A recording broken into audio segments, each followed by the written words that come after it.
Yo, yo, yo. Hello. Hello, everybody, and welcome to Heelanhammer. On today's show, cups of water are seen moving on dashboards everywhere as the dinosaur army rumbles into town. We give our initial thoughts on the new Lizardmen and have the usual array of hobby topics to discuss on today's Heelanhammer. Hello, Wayne. How's it going? You love that. It sounded more like tumbleweed there. Yeah, I suppose it wasn't far off, was it? So, hello, everybody, and welcome to Heelanhammer.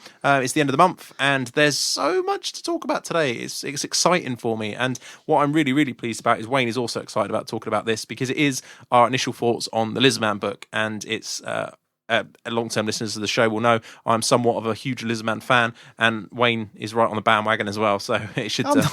Behave. Yeah, it should be good. That's not a good start. Is it, get Dan? it in now. You're all bandwagoners. You got 2 hours of me now. Yeah. I'm going to rip you a new one now. Exactly. We're going to see how this goes. So let's get straight into the news. Coming to you live from Portsmouth, this is the Heelanhammer Network News. Okay, so the news. Obviously, we have Lizardmen, but we're going to skip over that for a minute because the Are main. you actually going to talk about Lizardmen or just do your usual and it's all about the slan? Oh no, we're talking. Hey, 1-0. Yeah. We are going to talk about the Lizardmen, and that you don't necessarily need a slan, as we'll hear, maybe, possibly, maybe. You'll take one. Yeah. So what I want to talk about in the news segment is something that was pointed out to me by a Games Workshop employee, oddly enough. I won't mention his name, but he listens and he'll know when I talk about this. In the back of the digital army book that you get on the iPad, you get a bit at the back, and what they're doing is they're releasing digital campaign packs. And I know I spoke to you briefly off air about this. So I got Sorry, Dan. You said, do you know the bit on the back? Yeah. You get a bit on the back. Yeah, a bit on the back of the. You know the bit on the back. You get a bit on the back. That's quality. Oh right, yeah. Sorry. Yeah. Sorry. Professional broadcaster. Yeah. So on the back of the digital army book, there's a particular section where you, at the end, you can click a button and it takes you to what they call the iTunes store, where all the digital books are. Yeah. And for $4.99, and we'll talk about the price in this in a minute, you get access to a downloadable app digital book. That's a campaign pack. So they did one recently. It was called Border Wars, and it's designed for 2 players. And it gives you extra special rules for the armies, depending on what race you've done, and sort of sets the scene of a border war, as it sounds. And it tracks internally, like you can put in how many turns you've got, and there's all these little things like there's a few scenarios extra in there and a few extra rules. But you both pick like a tactic before the game. So you say, okay, I'm going to scout this time, and I say, I'm going to left flank, and then we look at this grid and it tells us what scenario we play and how it affects each player depending on what people have done, and helps build a narrative basically onto the story. So if it's on the Lizardman book, I'll take it that it's geared around you use a Lizardman. Oh, right, okay. Well, that's a good question. There's 2. The Border Wars one is generic, so you can do it for everybody. But the reason I brought it up with the Lizardmen is on the back of the Lizardmen one, there's a new one, and it's called Lustria, funny enough, and it's exactly that. It's a campaign for 2 people. Built around battles in Lustria, which sounds fantastic. So I'm definitely going to download it. Yeah, cool. My thinking was for $4.99, maybe we've just been embedded with Games Workshop pricing for so much. But I was like, man, this is a bargain. The fact that most apps cost about 79p is irrelevant. Yeah. In terms of a £55 book I'm sitting looking at, it's a pretty good price, I thought. Yeah. Considering it's interactive as well. And I imagine their money men have thought about that as well. That most gamers wouldn't blink of spending $4.99. No, well, for me, I think well done Games Workshop. It's for me that's affordable. It's something I would definitely buy. It's very relevant. We were joking about it at the ETC. There's 9 of us in the team and 8 of us have got iPads, and 7 of us have got them on the table as we're playing with our army lists, our rule book, the FAQs, everything you ever want to know is in one electronic thing. No more do you need to carry around, bags full of books, and with the army books being on there as well, it's quite helpful. But yeah, I just missed it. I'd overlooked it, and when I saw it, I thought I'm definitely going to get it. And you can download a sample of them, so you can see if you're unsure about the kind of thing it is. There's like an interactive sample that you can download that shows you a little bit about it. But definitely recommend that, and I think it's easily missed. But I'm definitely going to get the Lustria one, and we'll have some games on it, I think. Yeah, cool. That sounds really good. So yeah, great job, Games Workshop, with that one. And that's really all the news I want to talk about for now. Obviously, the ETC's been and gone. Hopefully, you've listened to a 3-hour show that we did on that. It was won by Germany, so congratulations to them. Really nice guys and well deserving. And that's it really from the Warhammer news. So I think we better get straight into the main topic. Lizards. So the Lizard book's out, Wayne. As we said at the beginning, I have a £55 special edition. Apparently I have copies 700 of the 1,000 prints of this particular book. Whether there's several 700s of the 1,000 copies, who knows? No one's going to know. But yeah, so you had the option to buy the special edition book, and it is really, They do really a nice. shout out. Everybody's got a special edition. Have they got? Yeah, if you've got another 700, I'm writing to Games Workshop. I want my money back. I want at least £10 It's a good back. way to find out. Isn't it? Yeah, good shout. Yeah. So there you go. Interesting. The book come out, lovely cover on it, and it's kind of got like a scaly inner cover, gold leaves, all the rest of it. As I think we said we might have already covered this on a previous show. You don't really get a lot extra for the extra money, but It's just the cover, isn't it? That's yeah. it. But it is lovely. I was flicking through it yesterday when I was playing a game, and I was like, "Oh, this is so beautiful." I mean, the books themselves are quite expensive, aren't they? £30 for a rule book.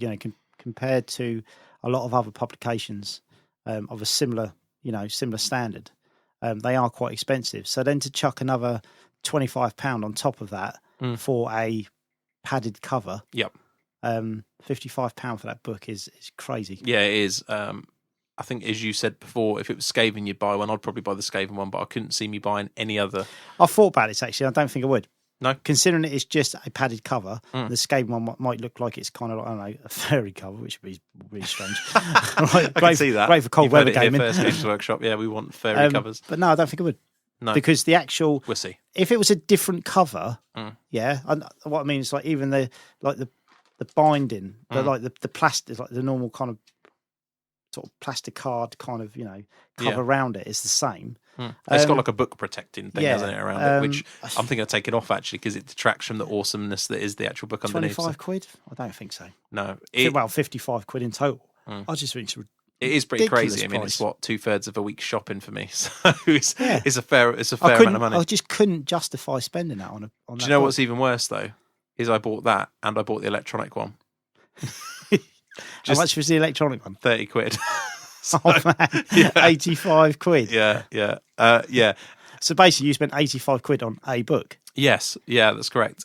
This one does look pretty, and it's quite nice to have the two. I think, as I say, it's an army that I intend to play for, as I did previously, for a long time. And it's quite nice having it too. You know, if you're on the toilet or whatever, you've got it electronically. It doesn't matter where you are, you've got it. If you're trying to find a rule very quickly in the game, Be careful, yeah. That's an expensive book. it is an expensive bit. Yeah, you know, if you want to find a rule quickly in game, you can click on it on the iPad version. It's quite good for in the gaming. And then if you want to sit and look at the pretty pictures and the fluff and everything else, you've got a book to look through. So I'm not going to say that was a particularly well thought out financial investment, but it's shiny, isn't it? So, and I haven't bought any of the new models yet, so that's how I justify it. I shouldn't need to buy many of them, as we're going to hear. So yeah, let's talk about the book then, Wayne. What did you think? You've read it to cover, haven't you? I have, yeah. I think it's the artwork. I think it's the worst out of the new books. Okay. Yeah. When I say worst, it's still a good cover, but I don't think it's as good as the others previous. It's kind of blurry. Oh, okay. Yeah. If you look at the guy on the front, it doesn't. I don't know. It's just not as striking as some of the others. I mean, there's a lot. It's kind of weird to say that because there is a lot of colour involved, but if you look around it, it's quite blurry compared to the I know others. what you mean. Yeah, the edges. style of it. Yeah. Maybe it's the humidity in the jungle. Yeah, maybe. There you I mean, that does make sense, but it's just I'm not as keen on it. I still think it's a great cover. I just don't think it's as good as the others. No. Your thoughts? My thoughts. Well, as a book as a whole, you mean on the artwork and the fluff? Yeah. Well, just go from the cover and then we can take it from Yeah, there. I really like a lot of. I think I said on the show before, and I've said to you off air, that for me, one of the main things I was really hoping they would keep with the book is that whole lost world, lost civilization type look. Yeah. And for me, they've done that spot on. Yeah, they have. It does look. You look at some of the artwork, and it's some brilliant pieces in there. So whilst the style of it, like you, I wouldn't say is some of my favourite compared to some other books. I feel that the sort of atmosphere that was in the book and the way all the pages look and everything else is spot on for the kind of look that I like from the book. So from that perspective, yeah, I think they've done a really, really good job. And I don't really care that it cost an extra 25 quid or whatever. Look at it. It's like, shell. You just keep telling yourself. Yeah, I'm going to, every time I flick my gold leaves when I'm looking for rules, check my gold leaves. Should I draw down the edge? Mug. Yeah. Don't draw my book, man. It's copy 700 of 1000. I'm going to be saying that for quite some time. So, yeah, I really like that. Now, you've had a good chance to read all the fluff. What did you think? Well, it's the first time I've actually read the fluff on lizardmen. I've read a bit on previous books, but never kind of read it all the way through. And I found it really interesting, actually, with the whole. Pretty much, they had it sorted. The old ones, and they developed the races, and they had the new races, and they were sort of looking to exterminate other races that they weren't part of the greater plan. Oh, just quickly. So, for those people who flick straight to the back, what are the old ones? From what they can make out, the old ones was kind of like they must have been something from 40k. Oh, okay. They found the old world, and they were kind of like the old gods, I suppose, is what some people. Yeah, but they were space travelers. It's quite obvious that, and they basically set up a planet. The bit I don't get right. They've settled on this planet. They've created races that are to kind of serve them.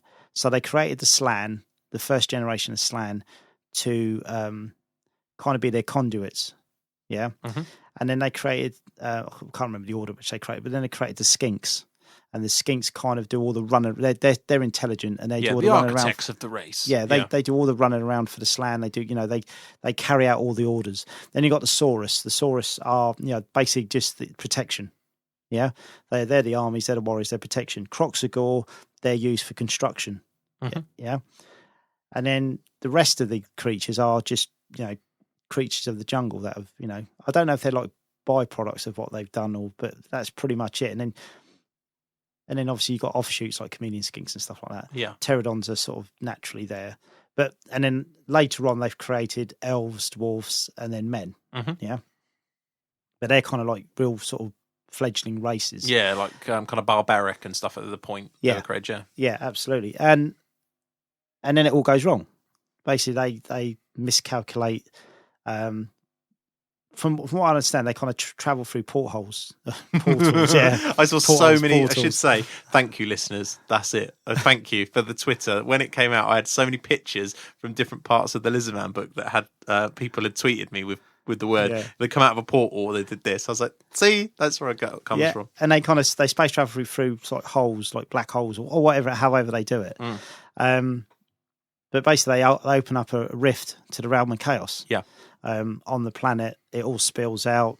Chaos ensues, and it's a mass war over the planet, basically. And the chaos almost kill everything, basically, take over. The Slan, obviously fight back because they've got the magic ball. The old ones at this point they do one. They just leave them. Yeah. They go. Nobody knows why or what's happened. Which adds to obviously the mystery of the whole story. Yeah. The Slan then spend thousands of years trying to work out what the plan was, and they're still trying to work out what the plan was, where they've gone, because there's all these plaques. These plaques are all left when after all the fighting and everything within the Chaos Wars. They're scattered. So every now and again they find some new ones and they add them to the collection they've got, and it's the only thing that's of any value to the Lizardmen. Gold, jewels, everything like that is like it would be to most races. That doesn't mean anything. It's just these plaques. These plaques are kind of like they're everything, because obviously they're the last connection to the old ones, so they have to keep these together and they're sacred. But then you've got the Slan, you've got the is it geomantic web? Yeah, called, yeah. I don't know if that's a pronunciation, but then I'm not renowned for my pronunciation of words, am I? So, yeah. All the temples that they've built are all almost like on a grid, and they all kind of face each other at right angles, so you can actually draw a grid between them. If they're in, I think if you're like Mazdamundi or someone in the main temple, I think you can get at least 60 meg download speed from that part of it. But that's what I've heard. Yeah. They got fibre optic. Yeah, they call it the Virgin Temple. Anyway, carry on. So yeah, they've got this geomantic web, and then all the Slan can communicate with each other within their. Is it star chambers? Yeah. Yeah, the star chambers. So they're in the star chambers, and then they can communicate. And sometimes they kind of look like they're dead or asleep for hundreds of years, because they're contemplating trying to work out these plaques and what they mean, or they communicate with each other, or they're having arguments. Yeah. Actually, there's like 3 or 4 Slan and having a debate about something. I think that was always the justification for if you have a lizard on lizard. It's 2 Slans disagreeing about the old one's plans. They just take to the field to sort it out. Yeah. That kind of thing. Yeah. And you get the impression as well that the Slan in some ways are quite childish, in the sense that if these Slan do have an argument and one of them claims that he's had victory, there's a bit in it that says about that, and then the others won't talk to him. No. It's almost like that sort of childish kind of, they just stamp their feet, and that's, but yeah, it's all a bit. I found it quite interesting actually because the only bit I didn't get was the old ones are so advanced. I don't really see the point of them coming to the planet and creating what they've created because even though they're much more sophisticated than all the other races, they're still very basic compared to the old ones. So I don't really get what they were trying to achieve with it. See, have you ever played a computer game called Age of Empires?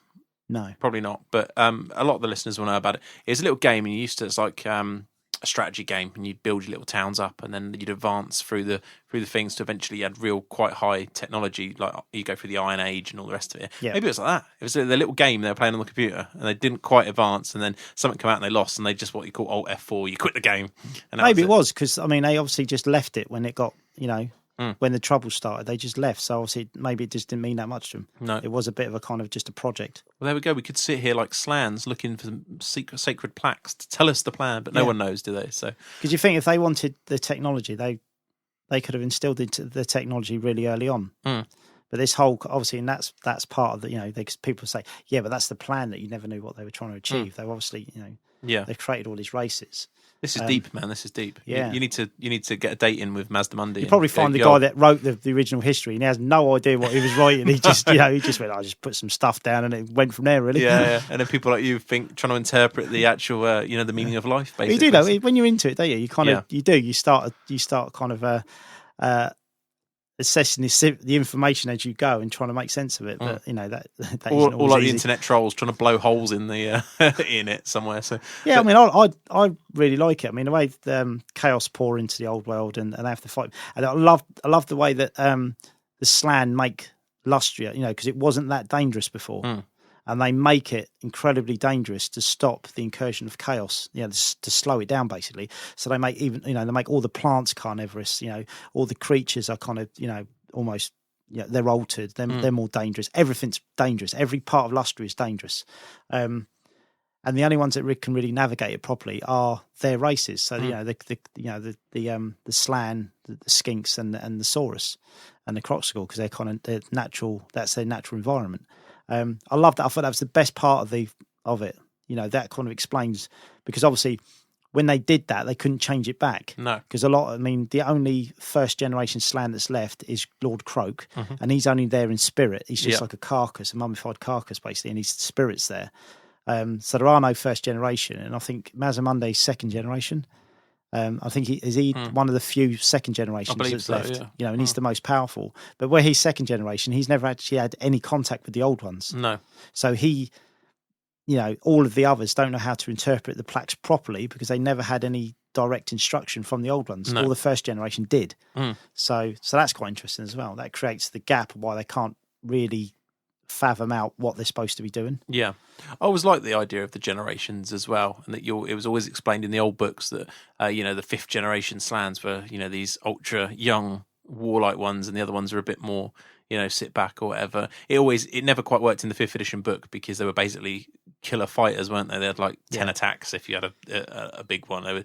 Anyone who hasn't seen it in the 5th edition book, I think it was meant to represent how hard the Temple Guard underneath it were, but you could give them magic weapons with 10 attacks at strength 7. It was stupid. It was just super combat characters. But since then, I think they've done a really good job of kind of embodying what the Slan's all about. Well, that was a real big turnaround, wasn't it, in 5th? Because before then, they were actually troop types. Yes. The Slan were, you had foot troop Slan. They were the lizard men. They were the lizard men, yeah. They were. We've got a white dwarf given to us, actually donated to us, not far from us, that we'll review at some point in the time tunnel. But that's exactly that. It was the release of the Slan. They were there. Yeah, in Warhammer Armies, the kind of hardback book where you had all the armies and the allies.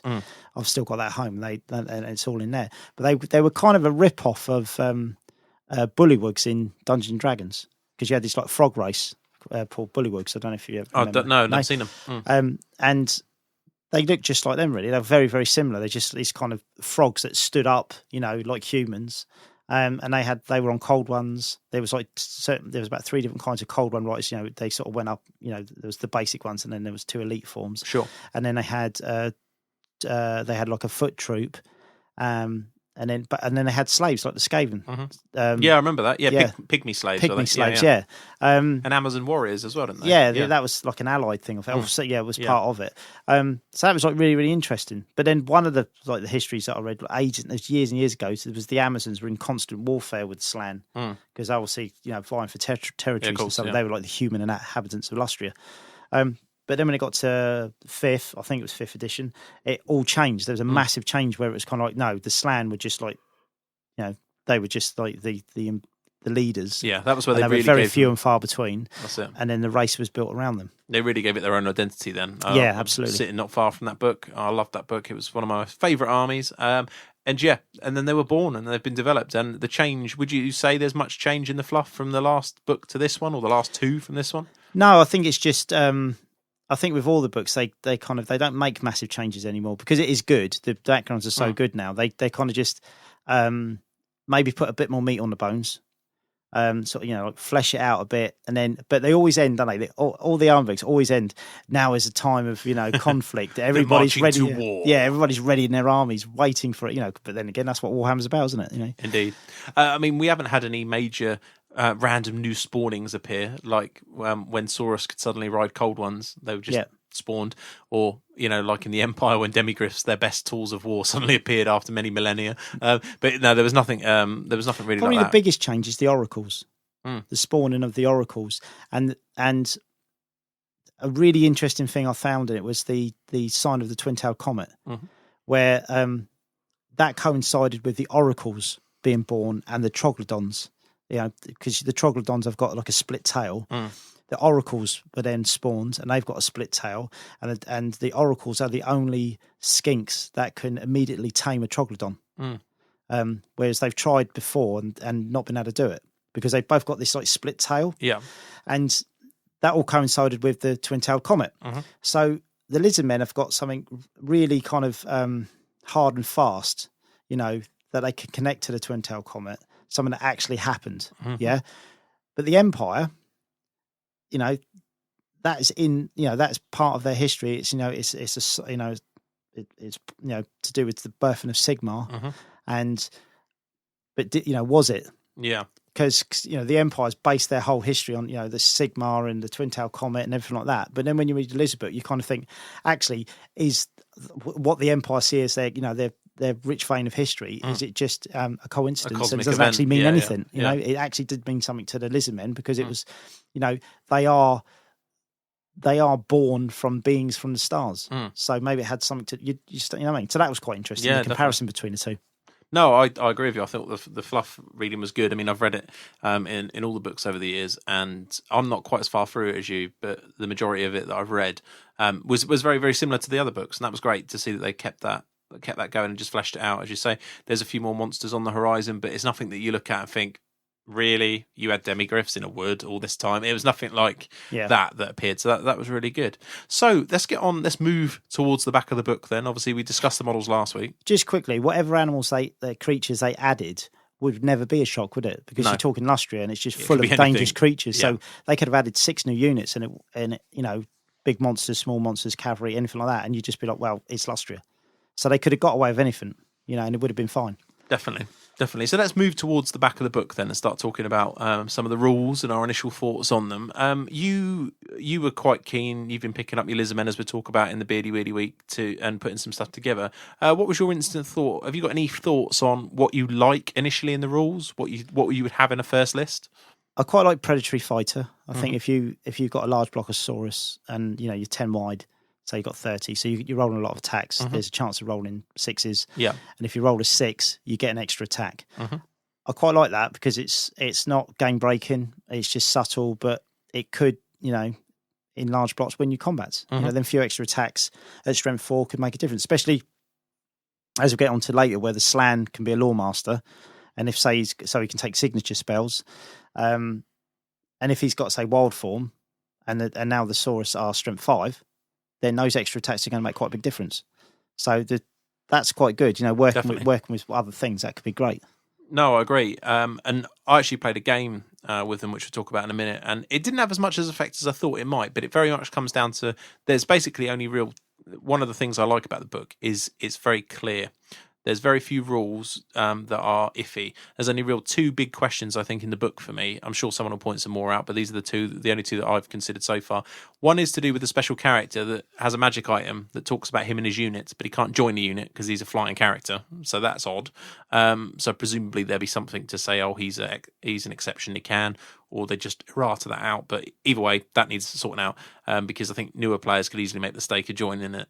I'm thinking, well, why is that there? And the second one is whether the army book overrides the rule book, which is normally the case. It normally does. So that's the way I'd imagine the majority of Lizardman players will play it, with regards to supporting attacks in Predatory Fighter. So normally you only get one attack for whatever reason. So even Frenzy Troops, it's only one attack from the rear rank. So do you get Predatory Fighter attacks off those attacks? I mean, when I played yesterday, we played worst case scenario. So I rolled the front rank separately and then rolled the rear ranks. But that is a complete and utter pain. See, I would say you would, because you're not getting an extra attack on their profile. They've got 2 attacks. You only get 1 attack. But if it's Predatory Fighter, that's a separate. Yeah, I mean, they used to have some rule where it was a bite attack and it was done this way or done that way. But ultimately, I think Army Book probably overrides Rule Book and people will just play it, because actually to do it in the game slowed it down. Because every time we're like, right, how many got in the front rank? Right, this many dice. How many got in the rear rank? This many dice. Yeah. And it just seems a bit counterintuitive, really. So I think the majority of Lizardman players will say, well, look, it's quite clear Army Book trumps Rule Book, and this is how it's going. I mean, there are other cases where, if you take Scream and Bell result, every model gets, is it 2 or 3 attacks or whatever it is. One of they all rings. Get to make they errated it though to make all of them do a supporting attack, so it's still only one. So it's the whole unit. Yeah, but I think it just I suppose you could cite that as an example and say, well, there you go. A special rule tells you that all ranks get to fight. Yeah.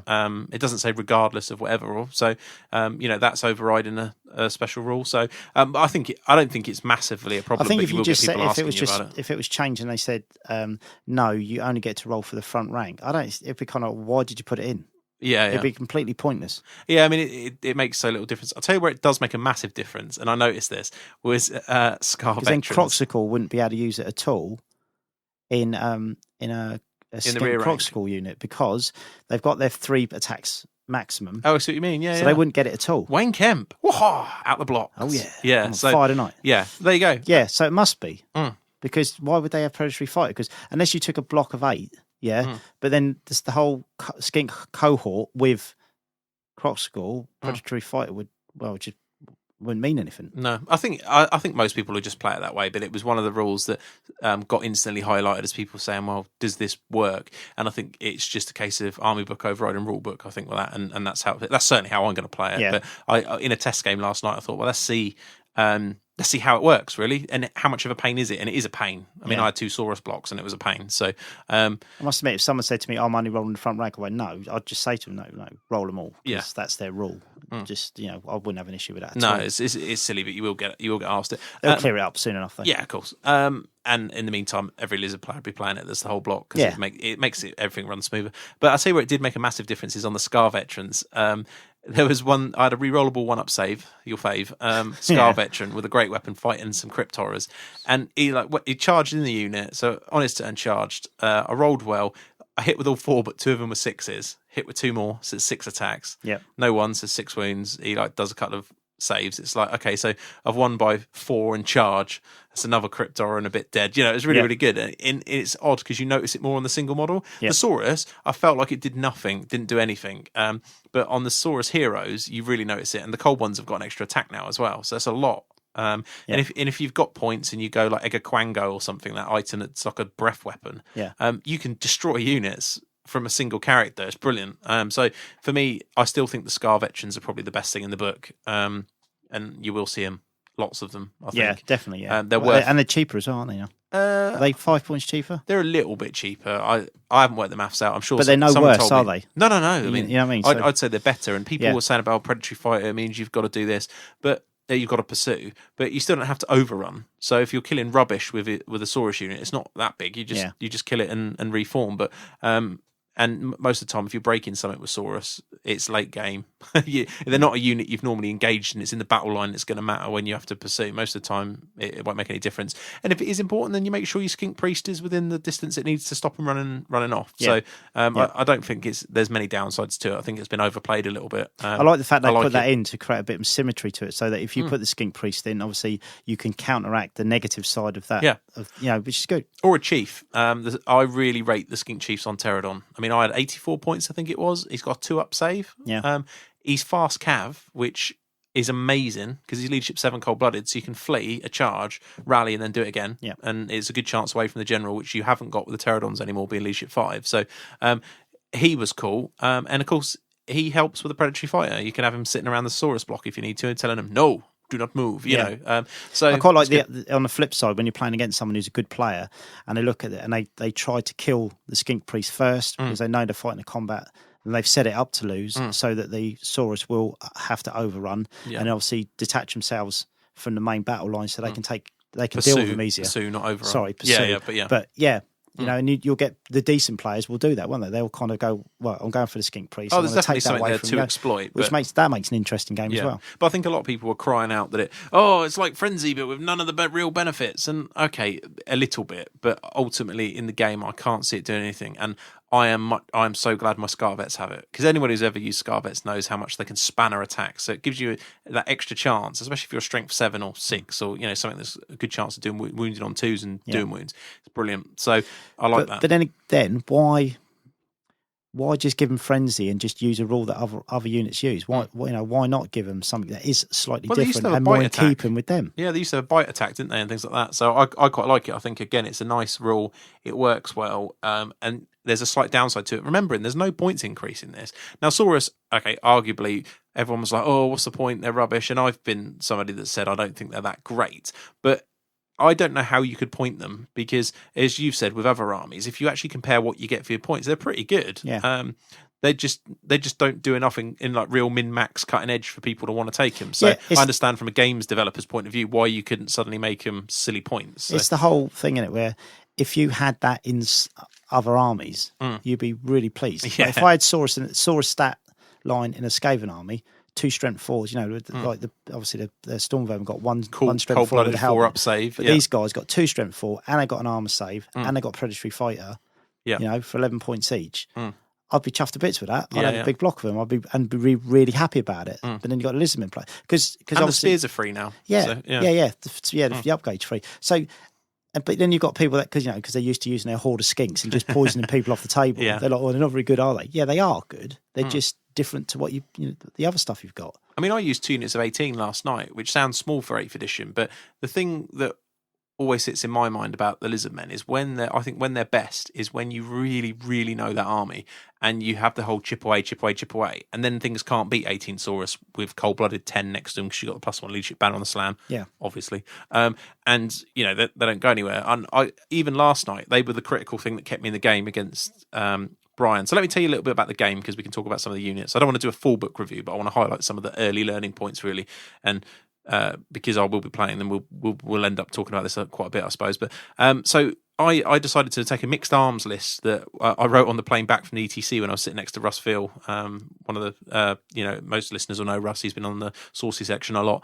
And we wrote this list. It was just a mixed arms to try and get as many things in as you could. And it was so the Slan, who can store a Dispel dice, which I completely forgot about last night. I just realised on a 2-up. I had the 3 channels, harmonic convergence, I think it's called, where you roll 3 channeling dice, but I had the channeling staff as well.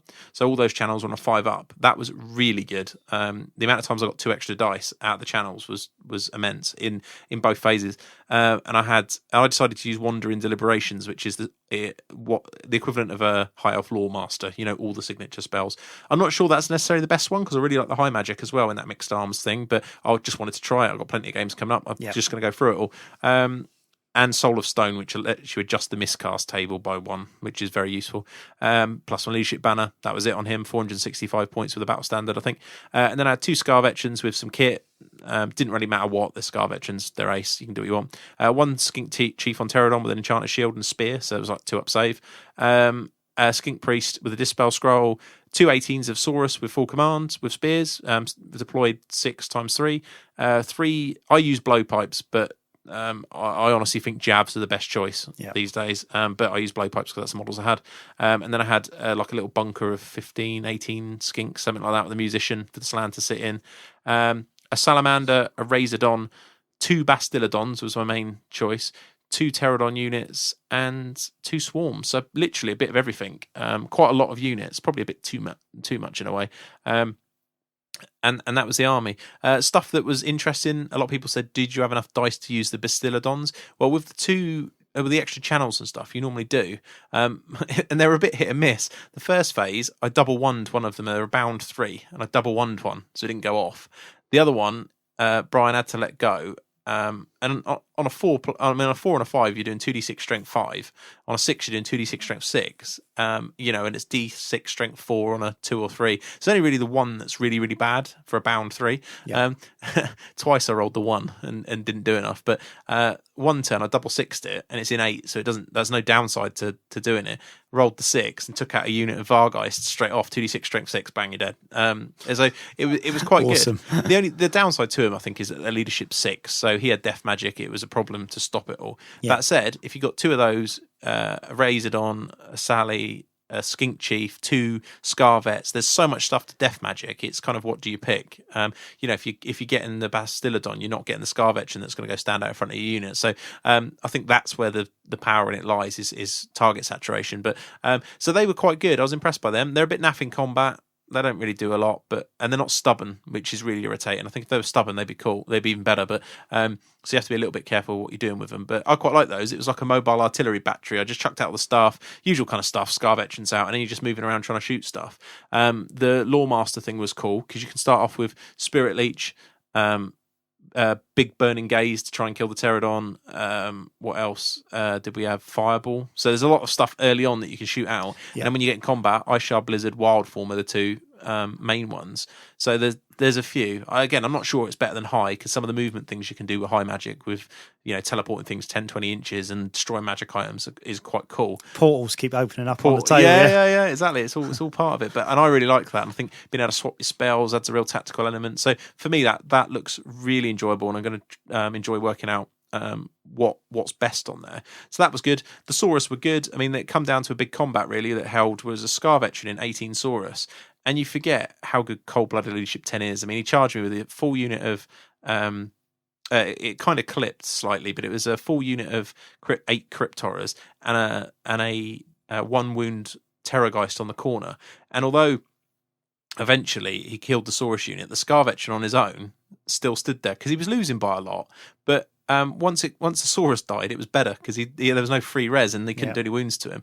And he stood there long enough for the other Scarvetron to get in the side, and they just took him off. But the Saurus, the one thing they did do was, even though they're getting bad, losing 4 or 5, they're still toughness 4 with a 4-up save, and kicked out a few wounds. They held in there. So they always surprise me. It doesn't matter what edition I play the Saurus. It always surprises me how much they stick around, and it allows you to get other charges in. So I felt like what I missed actually was having a Stegodon in the army with that kind of mixed arms thing. And so I wrote another list that had a Stegodon instead of some of the other bits. So, but interesting. The one thing the Pterodons causing fear was a small change that people might have missed. That was brilliant, because you have, like Brian did, he was charging blocks with Wraiths in, which of course terror. There's a good chance you could end up with Leadership 5 running, and it mucks your whole redirecting up, but causing fear is fantastic. So that was cool. The one thing I really was disappointed with still was the Razordon. It's an artillery dice, but it's the same modifiers as everything else. So most of the time you're hitting on 6s. So even if you roll a 10, you're only getting a couple of hits, aren't you? So it really wasn't good, and not being able to flee is annoying as well. So I wasn't particularly pleased with that.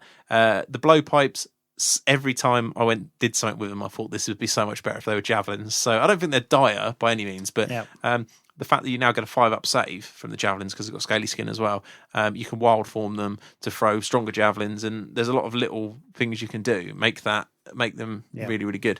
So they were good.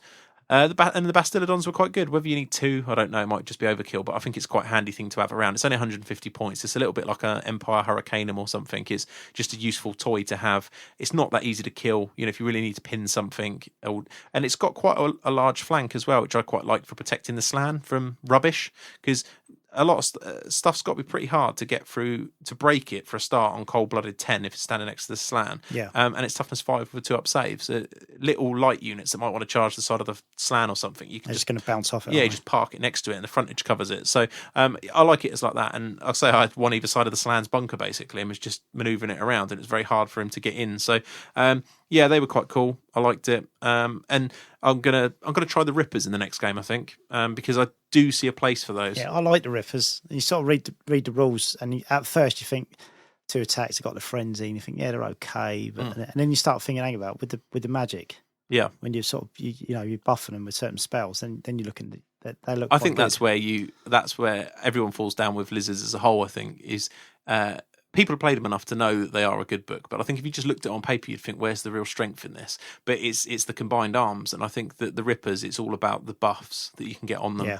You're going to be charging late game. Hopefully you've got the scroll out by then. They can't stop it all, do that. And a wild form on them makes them as strong as a demigryph in terms of actual strength 5 armor piercing hits and things. I love that Toad Rage rule. Yeah, it's great. That's a cool name. And bloat toads, is it? Yeah, and it's called Toad Rage, but yeah, I think you put bloat toads in them. Toad, yeah. and you get one, don't you, in the box? Apparently so. Yeah, I'm going to order some, so I'll be able to find out. But yeah, they look cool. So they're good. And I think the Frenzy is a bit of a pain because you can't flee and you've got to face them backwards probably for some of it. But I think 4 of them is enough of a threat that people will worry about them. I also think you can do some, not gamey things, but some funny things with the Toad Rage. You can declare a Toad on a unit that you're never going to go near, deploy opposite, and then move them away early on. And, they worry about, why does he want them, but you never want them? I don't know. Yeah. There's a few quirky things I can think you can do. Just drop a red herring in there. Yeah. If you're not, some armies, it's probably not going to be much use on, but, yeah, I think it's enough to scare people. They think, "Oh, that's nasty." I mean, that's a lot of attacks. You get a wild form off on them or something. I'm not going to say it's fantastic because it's not, but they've not got a rubbish save, and I think they've got a use. And at the end of the day, even if they break, they're still quite fast and everything else. So I thought I'd give them a go. All this kind of stuff, I actually managed to fit quite a lot in the list, but it's because I steered away from Temple Guard. I like Temple Guard, always have. Even in 8th, I use them a lot. But I thought I'd steer away to begin with, just so I can play with as many toys as I can to see how they work. But I think they've got a lot of potential as well, with or without the Slann, depending on what you want to do. So yeah, lots of stuff really. I really like that Skink Chief on Pterodon. Can't say enough about that. I think that the Slann setup will be pretty the same. It become pretty standard. I think it's pretty obvious. I've seen a lot of people on Twitter talking, and everybody's got the same. I was sitting around writing lists with 4 or 5 of the team in England over the weekend, and everybody I think had the same Slann, give or take whether they were high Lore Master or the pseudo Lore Master from the High Elf book with all the signature spells. I think that's up for debate. But yeah, the only thing I was really underwhelmed with was the Razordon, and that was it. I think they just don't do enough for the points. 65 points. That's the one thing that's hard to get in the list, I find, is the swarms, because they got quite a quirky rule now. For it's a good rule, that is. But I never got to use it, even though I was in combat. I couldn't get the footprint in the right place. Yeah. And I was worried about giving away res, so I never did them. I think they might end up being one of those things that drops out people's lists because then they're too quirky. Yeah. The new rule with them for the listeners is it's called They're Everywhere, and they've got poison attacks. But if they're in a combat and there's other units, other friendly units in that same combat, they all get poison. Yeah. So that's quite interesting. You get the big Blockosaurus and you tag the one swarm on the end. Suddenly, that's another buff to them. Yeah, definitely. So I like that. Yeah, I do, and obviously you want to see the 6s anyway for the predatory fighters. It's like a double bubble. Yeah. So yeah, I quite liked it. I didn't get a chance to use it. I didn't probably deploy them very well, so that's probably why. But again, if you're looking at where to get points from, there's not taking Temple Guard and things helps you squeeze all those in, and you look at the Razordon and you think 5 more points you could have the 2 swarms. I think the 2 swarms probably do more in a way. There's a bit of a toss up. I mean, I think if you're really really really being competitive, you just take another unit of skinks, but it's at the minute I'm just trying to get as much in as I can to try them all. So yeah, that was pretty good. But the only thing I was disappointed in reading the rules, obviously I haven't actually played them yet, was they changed the Skink Croxigor unit where Yes. Before, obviously, you couldn't fight the Croxigal unless you were in base-to-base contact with them, and you couldn't thunderstomp the unit or even stomp them because they're a mixed unit. Now, I always thought that really you should be able to stomp them because you're fighting man-sized models, so they're directly in front of you, so you should be able to stomp or thunderstomp them. But I didn't have a problem with not being able to hit them because obviously they're reaching over. Yeah. And I thought the sensible thing would have been to do is that you could stomp or thunderstomp them, yeah, but only ogre-sized creatures could attack the Croxigal. So human-sized models would still have to fight the skinks, but now you can fight the Croxigal. Yeah. And the problem with that now is you've wrecked the unit.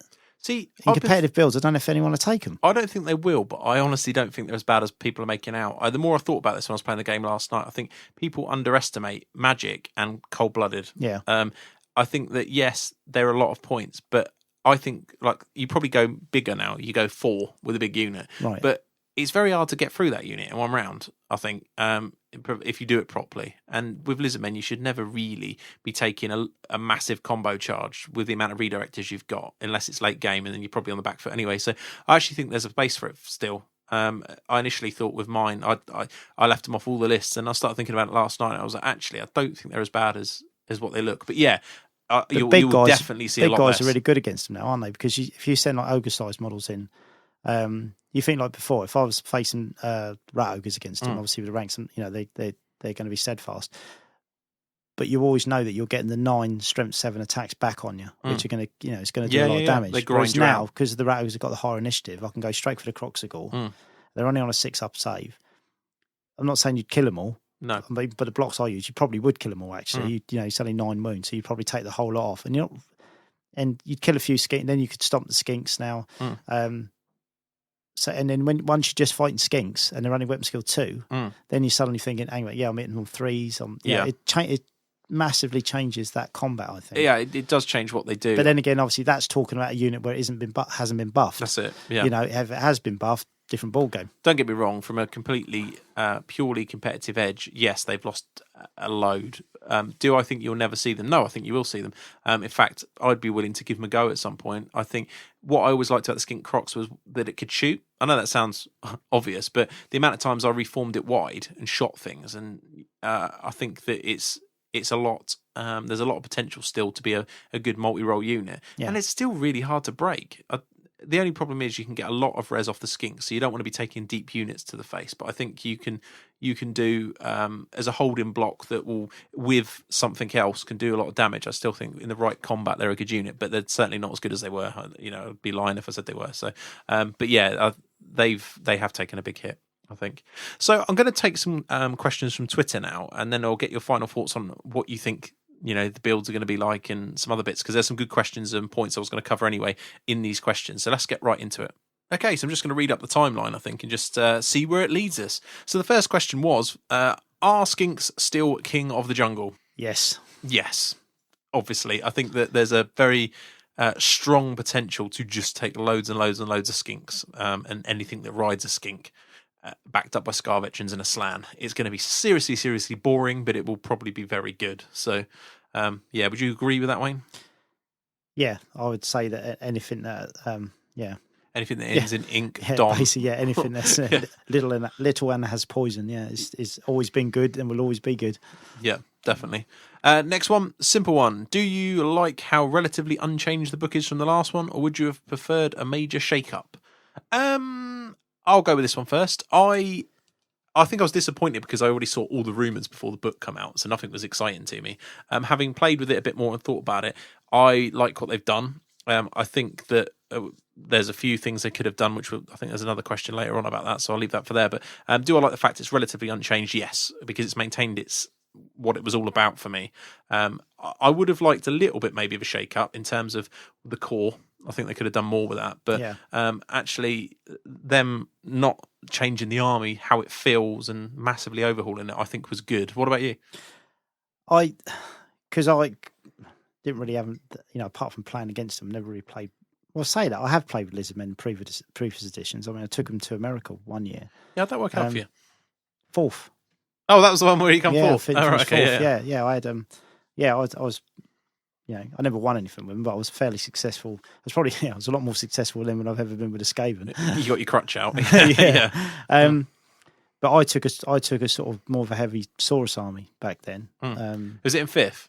Yeah. That'd be good. I remember my first outing with the 5th edition book had 2 big Saurus blocks. Yeah, and I had two they basically like demons, weren't they? Pretty much a 5-up ward against most stuff. So. Yeah, I had one with hand weapons, one with spears. But yeah, they were good. I really enjoyed playing with them actually. But I think for the hobby boys, it is a bit of a shake-up because of the monsters now. You can actually go, you can make some quite quirky builds. So I think from that, for club gaming and the hobby boys that go to tournaments, I think, you can do some really good stuff. I think from a painting angle, because you've got all these big creatures, you've got the difference in height, you can make the army look a lot more interesting now. Yeah. And it's fairly small model count, apart from the skinks. I think they are a bit different. Just the are you going to see more Carnosaurs now because they've got a proper big model for it? And you can take a hero with them. Take a hero, and all that kind of stuff. So I think you will. I think people will use them.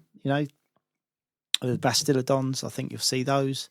Troglodons. I'd have to say that the actual between the two models that you can make, either the Carnosaur or the Troglodon, I actually like the look of the Troglodon. I think it looks a better model, and some people will take that purely because they like the model. Yeah, obviously the hardcore games won't. But I still think it's got some uses. I mean, you can death snipe through it for a start, and it moves 7 inches. So you could be within 14 inches and fate a boon of someone. Yeah, first turn. So it's pretty good. I'd say apart from agreeing with you on the Razordon, when I read through it, apart from the Razordon, I thought everything was good. I didn't really see. I mean, with the Razordon, it's kind of like by the time you've rolled all the dice, it's almost like it doesn't really do anything. So there's not really much point in taking it. No, because there's other points you can spend on. Saying that the Razordon models are very nice. Yeah, I've still got some. Yeah, really like the models. But I mean, that's even like a block of if you took a block of 8 Croxigor. They're not. No, I still too think shabby at all. No, I still think they're good. I'll take 8 Rat Ogres and they cost me 356 points, I think it is. Yeah, exactly, right. 400 points. The Croxigor, are way better. Yeah. I mean, they're like insanely better. Yeah. And you're talking, 44 points difference. Yeah. They're massively better. And they don't have cold-blooded 10 standing next to the side. Yeah, exactly. Do they? So, plus wild form and all the combat buffs. Yeah, definitely not. Okay, so this one's a comedy one. I like this. Which of the monsters in the Lizard book would you say you share the most attributes with? Ooh, so there you go. Good one. See, for me, it's the obvious one. But if the Slan counts as a monster, I'd be the Slan. Surely, I'm built like one. I'm all about the brains. Yeah, but you're not as calm as you make out, are you? No. You're kind of like, I'll take. We'll pick one for each other. Yeah. Because everyone will know each other. Yeah. Go on. I'd say you are more like a Croxigor. Yeah, a Croxigor. You're quite happy to labour. Strong and birch. No. Listen, I'll point out why. You're quite happy to labour on and do whatever needs to be done and blah blah blah blah blah, and everything's nice and cushy, and you'll just get on with it. And then as soon as someone upsets you, I'm a predatory fighter. You'll smash them down. Yeah, a Croxigor. Nice. What would I say you are? Oh, too many choices, isn't it? Really, with the monsters. You would be maybe a Carnosaur. You're all about. I don't know. I was going to say it's the blood frenzy. I think that does it for me. Frenzy. You're like you just strolling along, king of the jungle, looking cool, and then you get rage, and it's like blood frenzy. Like that. That's probably it. When Trish gets her hammer out. Yeah, exactly. I don't know. We should have taken more thought on this one. Yeah, I like the Croxigor. I think that's because you are like that, and you are very kind of. On the outside, everybody thinks you're very placid and blah, blah, and nothing phases you, and everything's cool. And then someone pokes you enough, then you sort of you smack them down. Predatory fighter. You do. I rolled a 6. Yeah, that's cool. Yeah, I don't really know what to liken you to really, but the Carnosaur 6. Well, I think it's just because don't say the Razordon. Useless. Yeah, useless. That's amazing. That's it. Razordon. Why didn't I think of that? Why are you here? Yeah. No, I think the Carnosaur because it just reminds me of how you are about the hobby. It's all this like big grandiose, everything else, but not necessarily doesn't actually work. It's not the sharpest, most competitive thing in the book. It's that kind of thing, I guess. So there you go. Right, next one. Does it still have an Aztec feel you want in the army, or is it one dinosaur too far. I think if you look at the fluff and stuff, it's still got enough in it for me. I'm actually looking forward to continuing to add to mine in that sort of vein. And I think the way some of the new models have come out, they've carried on that theme. So, and the dinosaurs, what worried me is, the Stegodon. I hate the Stegodon model. It's awful. The new dinosaurs, I really like what they've done. They look kind of dinosaur-y, and they're adorned with ancient technology and all the rest of it. For me, it still sits in the theme. So what about you? Do you agree? I like all of it, to be honest. I think most of the time it comes down to paint job, doesn't it? Because there's a Stegodon in the book, and it's got green skin, the one with the green skin. And I love the paint job on that. I think the skin's fantastic. So it really comes down to the paint job, because sometimes you see them and they're awful. The kit, that kit, when it's painted bad, looks really bad. Some kits are so good you can get away with an average paint job. But no, I mean, I've got a steg on my painting table that I'm going to get around to, because I quite like the idea of trying to get one of each in. Yeah, I still like a steg. I wrote a list today that had a steg in. I like the idea of just keeping to one, so then you don't get into really bad matchups. You start 250 down if someone cannonballs it. Yeah. But again, when you got two Scar veterans running around and other stuff, it's a hard target. I don't mean like one of each steg. I mean like one Bastillodon, one steg. Yeah. And maybe getting like a Troglodon or a Carnosaur in if you can. Like if you're going to take big monsters, just take one of each. Yeah, certainly an option. Which actually leads on to the next question. Do you think many people will bother buying the new monsters in a tournament army? I think you'll see the Bastillodons. Yes, definitely. I agree. I think you'll see at least one of those in each army. The others, I'm not sure immediately, but I think when it comes down, people might start to look at what they can do to aid their magic phase from a nuke perspective, and it will be in there. I think maybe the Carnosaur, Old Blood on Carnosaur, depending on how the magic build is around that model. What they're aiming to, get him in with buffs and stuff. Maybe. Yeah. I don't know about the Troglodon in competitive builds. I've seen Chris Tomlin from the Black Sun. I'm sure he'll talk about it on his show, but I've seen he bought two, I think. So I don't blame him. It's a lovely model. And I still think that in a quirky list, I'd still want to use that at some point. Because I think with Death Magic, I know it's bad because Death Magic's so good, but that's how I see it. I see it as a Death Magic delivery system, basically. Don't you think it would? And the Raw's quite cool. Amazing unit filler, right, would be if you had a big block of skinks, and it would, let's say you didn't even a croc score, and it was, and then what you did, you had a unit filler where you had a Troglodon right in the middle of the unit walking through. You had like jungle trees, the old 40k jungle trees, and bits of stone hanging out, and the Troglodon, and basically it looked like all the skinks were kind of like running in between its legs and around it, because they're kind of all together. I'm nicking that. That would look amazing. It's happening. My 20 bunker. There you go. I think you did a few more than that. But... No, it'd be all right. Right, diagonally across the unit, it'd be fine. Well done. So, okay, yeah. But the long and short of it is, I think, overall, no, you won't see an abundance of monsters in a tournament army. I really don't. But I wouldn't be surprised if a lot of armies went with one. I think when you start getting to the sharp end of ETC builds and things like this, you won't see any. But yeah, because it's not safe. No. You might see a Bastillodon or something, but I honestly think that people will drop them if the comp is similar to what it was this year, where it's all about Death Magic. You just won't see them because it'd be pointless. So, okay, so that answers that. Will Razordons now see the light of day? No. They will do for the test games, and then I don't think you'll see them because I honestly think they're rubbish. I don't say that about many units, but I just can't see it. I haven't used them. I just think even with an 18-inch range, I'm not sure they're worth it. I don't know though. If you're playing, is there any of the signature spell buffs can help them out? No. Not really. No. Well, it's not really. It is no. If you're playing the full-on Skink Cloud, they could be useful because you can get them into a position where they can sit and shoot. And if they can sit and shoot at short range, they will destroy stuff. But I just don't see you doing it for enough to spend 65 points on them, especially when they can't flee. I think that's the biggest thing. They can flee if your opponents put them too close or they're out of arc or something, but if they can stand and shoot, they have to. So, not sure. Is it fair that Lizardmen got Carnosaurs as an option for heroes when Orc and Goblin heroes can't have Wyverns? That's just whining. It's just whining. I agree with you that Wyverns would be cool as an Orc and Goblin mount, and hopefully next time the book comes around, they'd be like that. I had Maybe it's a new trend. There's I not had many. The same moan about Skaven. Where it's kind of like, why can't the chieftains take some of like the like the Bone Breaker or the Pox Rat, or why is it reserved just to the Warlord and the Plague Priest? Well, if you look at the new books, the latest ones, the High Elves have got hero options, haven't they? And these have got hero options. So fingers crossed that we and the demons had blood thrones. I know, chuckle, but they have got mount options. So hopefully it's the new thing. So, but yeah, I understand the frustration for sure. Has Wayne come up with his Skaven as Lizards crossover army yet? What would they be? Skaven men. No, it could work though. Pest Clan, the green ones. I actually started jotting down I was sketching a load of stuff and jotting down a load of ideas for the Cam Pestilence army.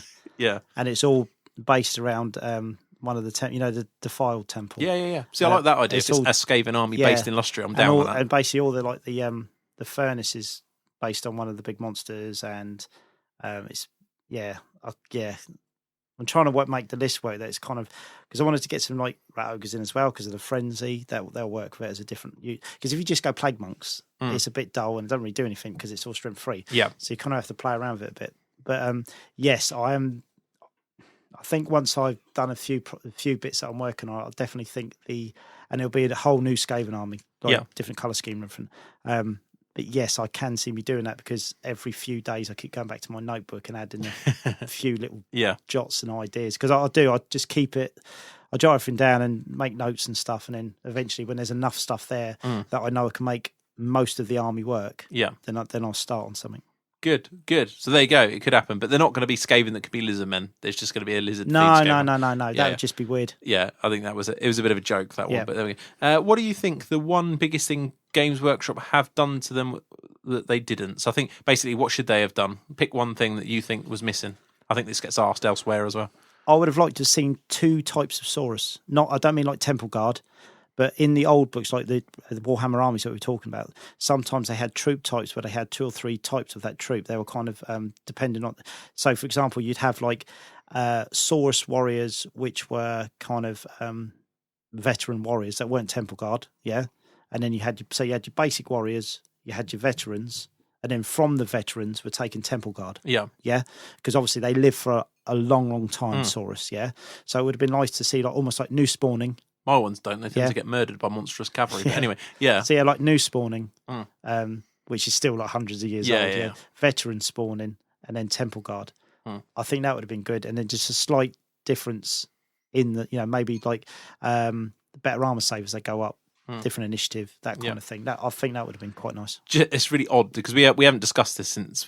Obviously, this is completely off the cuff how we like to roll with these kind of questions. Mine was going to be exactly similar. Exactly similar, if that's the right thing you can say.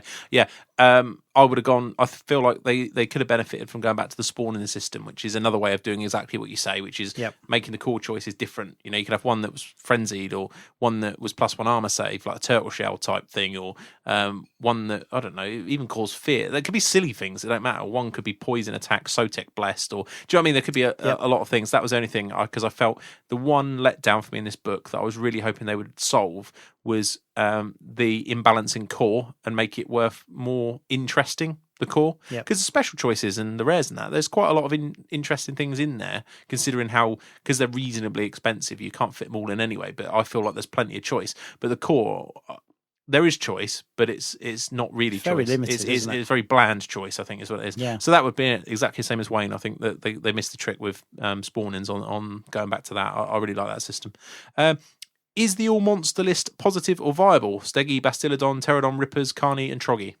I think it just comes down who you're playing against. Because, some, if you get a good, not talking about tournaments, but in general, just playing, that could work against certain armies and just smash them to pieces. In other games, they'll get taken off in a couple of turns. Vampire stick in my head. I think there's a real good chance to just run in and just thunderstomp stuff to death. So I think it's real fun. It could happen. I haven't pointed a list. You'd need lots of probably skink chiefs on pterodons or something like that to make sure you get your redirectors going. It's all redirected to dependent, I think. But I think in a tournament you just have to be very lucky with the draw. Yeah, you would, and not play too much death magic or things that charge into you. But ultimately, I think it could be really fun. If stuff gets stuck on you, you could even go life magic.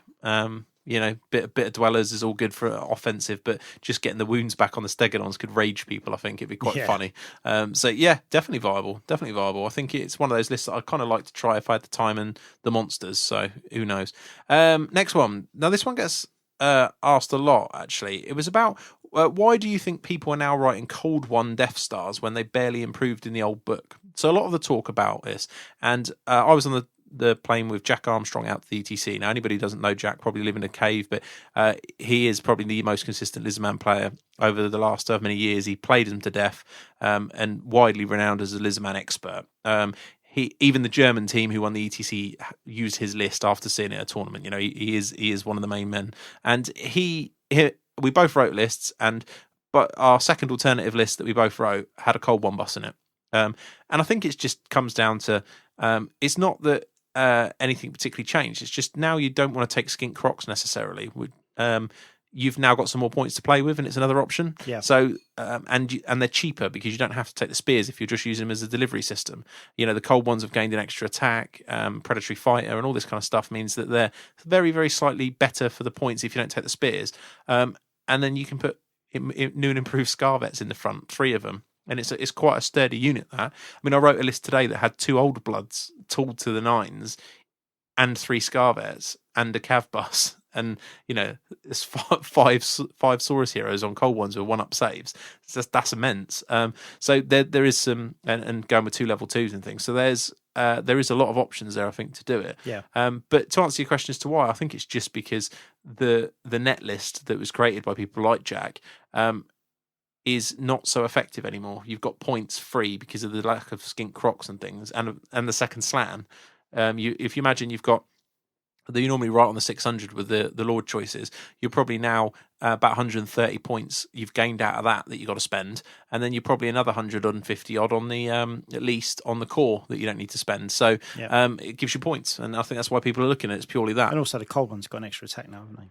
Yeah, they have. And as I say, because they come down in price, you can use them as quite a good delivery system. They're a bit better at shredding infantry. So that's good. And the other main one is if you go to a special... again, anybody with half a brain's picked this out already, but there's a special character called Toto Echo. I think that's how you pronounce it. Again, I'm rubbish. It's the Skink Priest model on the Palanquin, the awesome new one. Yeah. He used to be able to redeploy D3 units, which was handy at the best of times. So what he can do now is, rather than deploying D3 units, he gives D3 units Vanguard, so you can move before the game. So that and a cavalry bus is obviously a very simple Simon thing. You can Vanguard your Pterodon redirectors forward, Vanguard the bus forward.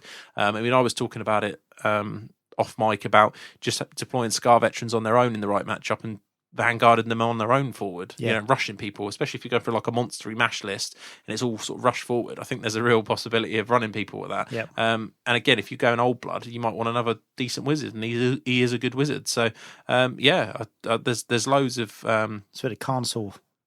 Vanguard and Carnosaur. Yeah, that's a lot of points to get that combo. But the only thing I've found is ultimately is trying to fit him in, like everything. It's just trying to, if you want things, you've got to start. He's 185 points. The 3 steg list. Yeah.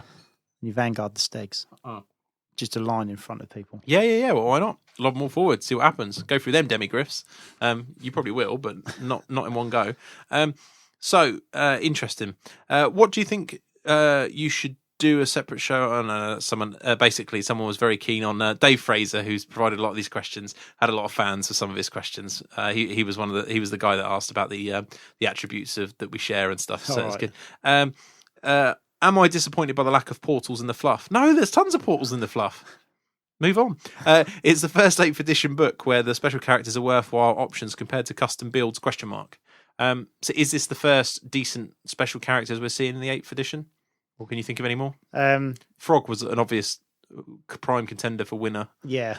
I think they're, on a whole, they're better. I think as a set of characters, they're better. Yeah. Yeah, I think even the Saurus guy on foot is pretty good. But I mean the guy. Which one? Because you got Chakax. Not him. The other one. And Gorok, maybe. Gorok, yeah, him. Yeah, he looks pretty good for his points as well. He's slightly more. He's massive as well. You've seen the model. Yeah. Comparing to the other Saurus. He's got really a nice big shield. Remind me to show you something off air later about the shield. It's not family friendly, so I'll show you. Okay. Interesting. I think they're probably the best set. I mean, the last couple of books have been pretty good. I think I had Cadrian, is that how you pronounce it? The high elf one, he was pretty good. But I think the main thing is, whilst they are slightly more expensive, they're not so expensive that you think there's no way I'll do it. But you look at it and think, it's 30 points, maybe more than it would normally, but it's worth it for this quirky ability, so I'll give it a go. Yeah. But you get the model just to use as an old blood or something on foot, wouldn't you? Yeah, definitely. Unit champion. I mean, it's a really cool model. I think they designed him quite cleverly as well, because considering he's so big, he actually fits in the unit. Yeah. Definitely. Moving on up, what do we think about salamanders? Are they worth it now or not? Well, they are slightly different, aren't they? So I'm a lot happier to play against them. So having said that, because I used to hate playing against them before, not being able to march and fire. That's a big deal. Yeah, that is a real big deal, because obviously you were just always worried about how you could move, because it kind of, that whole march and fire, putting a template down. It had a good 26, 28-inch range, really. Yeah, so, especially against the kind of armies I field where there's a lot of blocks. They should love that. Yeah, burn, baby. I think people will still take them. Obviously, they're not as effective. I mean, people say, is there much of a change in the thing? But as we're talking, there is quite a big change, because apart from skinks still being, the lifeblood of the army, if you like, there is a big thing, because salamanders used to play a big part. Yeah. They're not going to play such a big part now.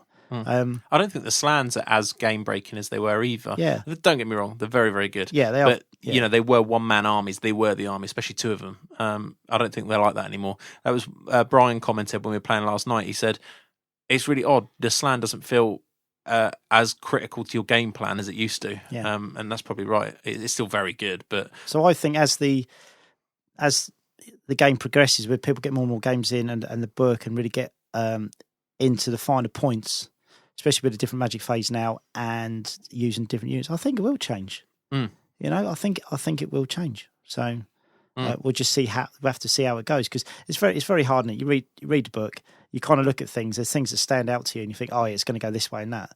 But how many books have we done that? And then, like, a few months later, when we've actually come back to the book, and we've been completely wrong on it, really, because people have been trying out different builds, and it actually works.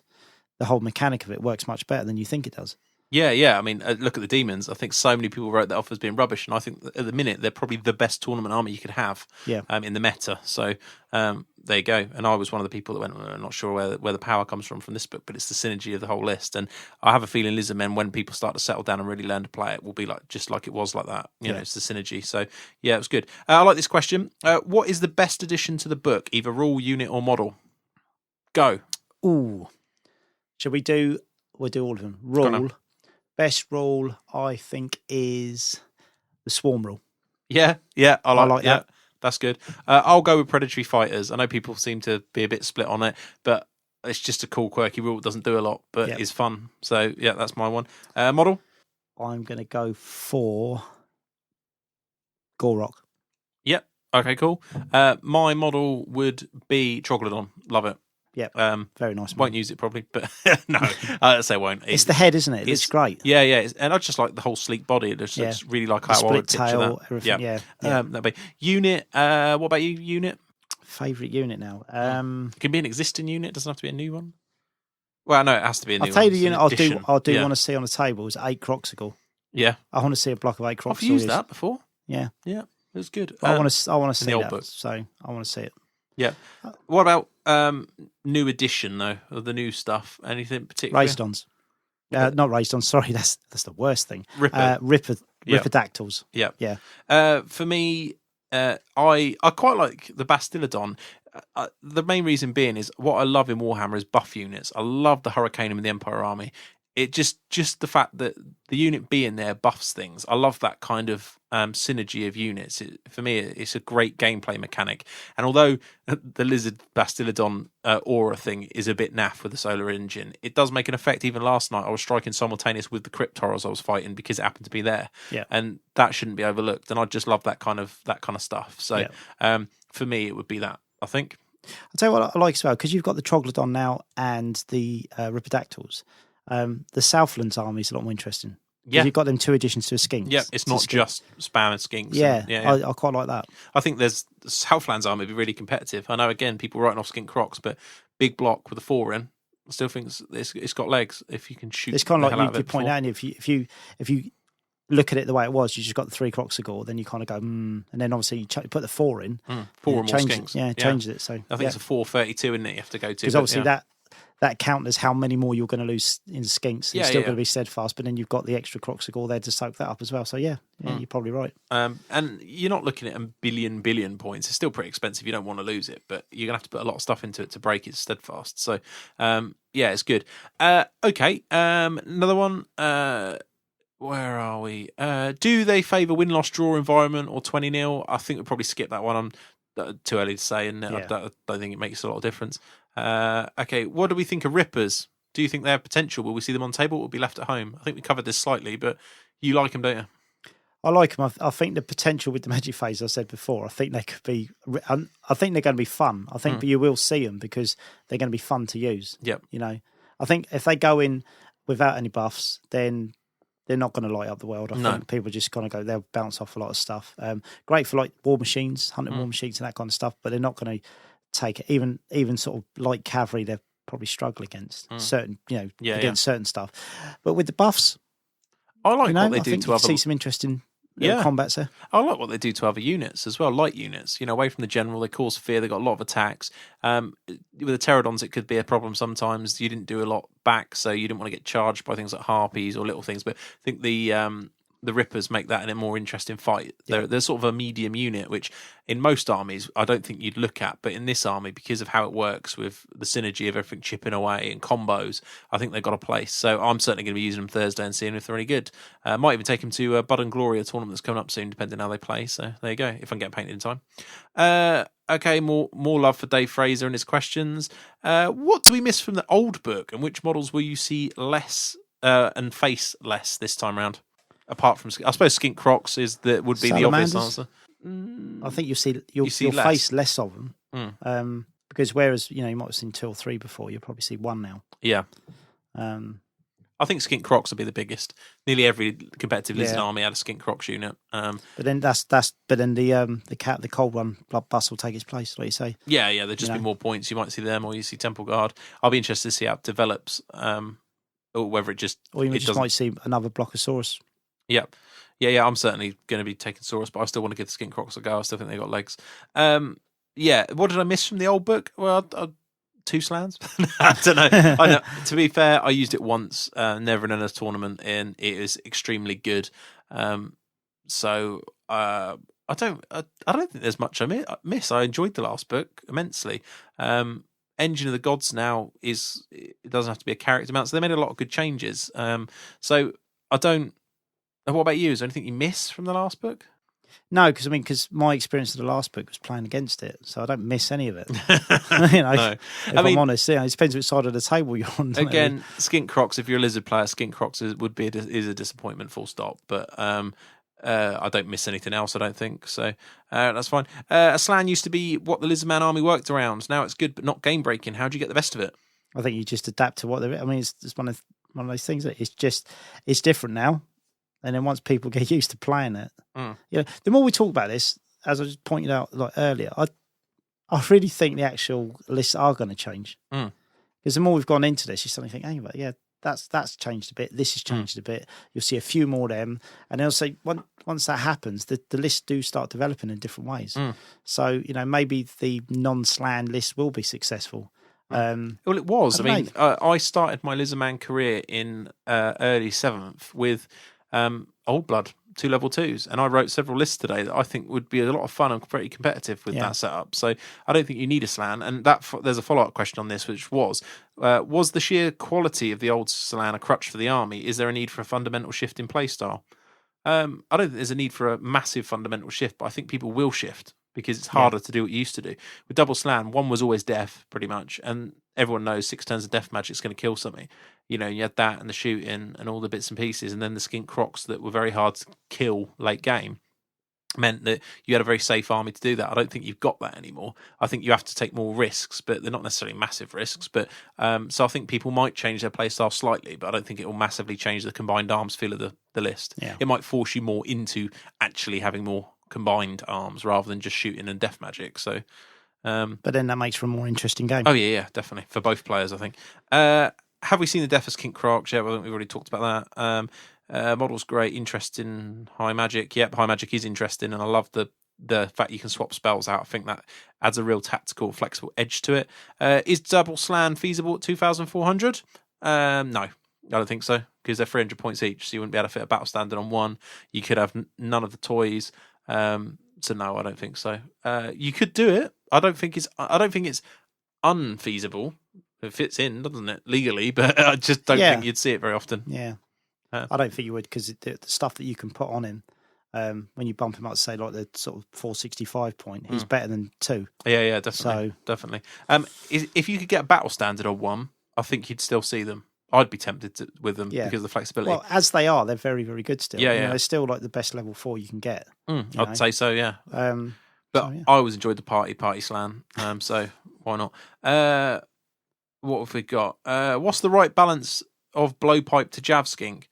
I think you just take javs. Just javs, yeah. Blowpipes are still okay, but I think they've never been as good since you didn't get +1 for shooting larger targets anymore, basically. That's all I'm painting is javs. Yeah. Javs and shields. Yeah, unfortunately, I own far too many blowpipes, but I have to go on a mission and paint a load of javelins. So, how do you deal with +1 armor save that isn't the law of metal? Good question. How do you deal with it, Wayne, as a lizard player? What's your plan? I'm not a lizard player yet. I'm just painting models. I haven't had any games. I always struggle with the models, man. 1+ armor save anyway. It's just it's not easy, I don't think. Lizard players historic. I've said far too much about that rule. Well, for a start, you can say you own 1+ armor saves, but obviously they're susceptible to cannons. I think it's a tough match. It was historically, even in the current game with the current book, the previous book, it was a hard match. It was a 10. You know, the Empire player couldn't get much off the Lizard player, but the Lizard player would chip away with the Death Magic and stuff. Without the Death Magic now, I think it's probably slightly worse for him. Is it worth giving one of the Saurus heroes or lords a no armor save weapon? It depends if you take a cannonball to the face beforehand, I suppose. Yeah. So, it's just not great. I think, again, it comes down to combined arms. You're going to be shooting and redirecting them, so you probably try to ignore it. It's a bit like the way Skaven beat it, really. You try to ignore the one-up save stuff and you blow the bunker away. And I played playing Empire, which is normally where you get the one-up save problem. You tend to ignore the one-up saves as much as you can, and you blow away the bunker and kill the wizards. With magic shooting, whatever you've got. And I played a lot of people at the ETC that did this to me. And that tends to be the way to do it. It's not easy, and a good Empire player will do his absolute best to stop you. But I think that's ultimately, if you can't deal with them, you can't deal with them. You just have to redirect and pick your points up elsewhere. It's not going to be a big win to you, but I think that's Warhammer. Sometimes that's the case. So, follow up, given that Crocs do this well, how to get them in the list. I'm not sure that Crocs do deal with one-up saves. I mean, they do. But they take a lot of damage in return. Wayne's suggestion of 8 is probably a good shout, depending. It's kind of like, if you're going to take a lot of them. Yeah. You know? Yeah, definitely. Or again, I know, if you can get a wild, I know we keep saying wild form, everyone's going to stop the wild form, but you can get it twice if you've got level 1 or 2 skink as well. But wild form on a big skink Crocs unit or a big Crocs score unit suddenly makes them a lot more survivable against the one-up save stuff that's going to cause them a lot of problems. But Skull Crushers, everybody's probably is in their mindset, Demigryphs as well, but Skull Crushers even more so at the moment, just destroy worlds. So I think they're very tough. The only thing about the Skull Crushers is the best way to beat them, in my experience with something like Lizardmen, is force them to charge something and hit them in the flank, because they have to overrun because they're frenzied. So I've seen them die so many times to that. It's doable. Again, it's harder to do because you used to be able to do it with a Death Slan. You Doom and Darkness them and leave a unit in charge range, so they're -3 leadership when they take the Frenzy test. There's a few things like that you could do. But unless you're lucky and say you take high and you swap out, I mean, you can still take Death Magic, but I'm not sure that it might be that's the way Slans end up going. They end up going back to their favoured Death Magic. But the high magic seems like quite quirky. So I really like the Lawmaster. I like all those signature spells. Yeah, that as well. I mean, I used it and thought it was really good. So like the balance of it all. Yeah. It does seem good. And there was a lot of chat basically about this and what you could do. But at the minute, I haven't got any major game exciting things to tell you. All I'll say is I have got a game lined up in a couple of days' time playing Warriors. So we'll know if I can deal with it or not with what I'm thinking. And I'll have a fairly balanced list with Lawmaster High probably this time. So that was that. What else have we got? We've got, do they really... Well, I won't use the word, but are they not very good anymore? Or did folks overreact and dump their armies too soon? I honestly don't think you'll see it. I think you'll see a massive amount of Lizardmen. I think there's loads of people I see on Twitter jumping on the bandwagon, and I still think you'll see loads. The thing is, what was really good in the old book is still there. It's slightly different, some of it, but pretty much pretty much still there, and then there's new stuff added. I'd argue it might be slightly harder to play now, but not a lot different. Yeah, but lizards were never that easy to play anyway, because because the thing is, when lizards are played by a very good player, like when you've played them, and Jack obviously plays them, right? It's very, very hard to beat them. Very hard. But I've played against plenty of lizard players where they've been just okay with them. Yeah, and you get opportunities. And if they, especially with the skinks, even though the skinks are so great, if they're sloppy with the movement on them, you can really take advantage of that. Yeah, definitely. So yeah, like. You'll probably see. I think you see a lot of them to begin with, and then exactly what you said will happen is they realise they're not the I-win army that everyone thinks they are. Yeah. And they'll probably drop out of them. But I also think there's a lot of guys that will love the army and stay playing the army because you'd have got quite a lot of options at the present that you can do. I think. Why do new books make people throw their armies out of the pram? Oh yeah, you get a lot. Again, similar question. You see so much whining on the interwebs when they come out. Do you know what? Just ignore them. I think is anything to say. Yeah. Just play them. And look at demons. I was not one of them because I didn't throw my toys out, but I was one of the people that couldn't see the power in the first week. And then the minute I played the first game against them, I went, "Wow, this is really good." And it's just a case of putting them on the table and seeing. And then the tournament results will tell. You wait a few months to see how people are doing well or not. And yeah, you'll find out, I'm sure. I think we're nearly there now. So that is it. Oh, what can you use Troglodons for? And I think the answer is exactly what we've already said, which is, from my point of view, if you're using Death Magic, I like the idea of deaths, but just other direct damage. If you're using High Magic and Soul Quench is only an 18-inch range, so run the Troglodon up and shoot a 4d6 strength 4 magic missile off the back of it. And I think it's a magic support thing. I think it'd be quite cool if you've got a big Saurus unit, because it does that roar once a game if you can keep it alive that long. It's just a good support unit. And I think in a list you can find 200 points. If you want to take that model, it's not going to ruin your whole army to take the one model. Yeah. It really isn't. I mean, I'm looking at Lizard lists at the moment, and I could definitely get one in if I wanted to get it in just for a game. The thing is, you still know that the rest of the army is very good. Yeah, it's Lizardmen. Yeah. it all the time. Cold Blooded is so good. Poison is so good. And so many aspects of that combined with the movement of it, if you are really good at what you're doing, is a good list. So you could definitely find yourself 200 points. Look at Skaven players of an A-bomb. Sometimes that A-bomb will do nothing, they still win the game. And I treat it like that. I always think 250 in any list, you can be happy that it doesn't matter about that 250 points. So, there you go. Hopefully that's probably covers our initial thoughts. So, Wayne, overall, in summary, in one brief sentence? I like the book. I mean, before I wasn't too fussed about it. I only get one sentence. No, it's fine. You carry on. Yeah. I like it. Yeah. I like it. I do like it. Yeah. For me, very similar to the last one. But I think it's improved for the greater good of Warhammer. Not necessarily from a Lizard tournament player's perspective, but overall, I really like what they've done with it. I think it'll still be a good book, and it forces you into some options that you didn't want to play with before, probably. So, that was a long sentence. Yeah, again, I lied. I should have said a paragraph. And I want to thank all the listeners again for looking at Twitter and responding to my question. There was tons of stuff there, and I skipped over quite a few of them. So thanks very much. And if you didn't get your question answered, I'm sure it'll be answered in a few weeks' time when we've played some more games. So let's have a bit of a break, and when we come back, we'll get on to the usual segments. Are we sitting comfortably? Then we should begin. The story of the week. Okay, so we're back. Story of the week. Well, this story is pretty simple. I want to tell you a tale of woe, really, from the ETC. So it's game 5, playing Bulgaria, and I'm playing Haristo, who's a guy who frequents the UK scene, actually. We never got to play each other, so I was really looking forward to that.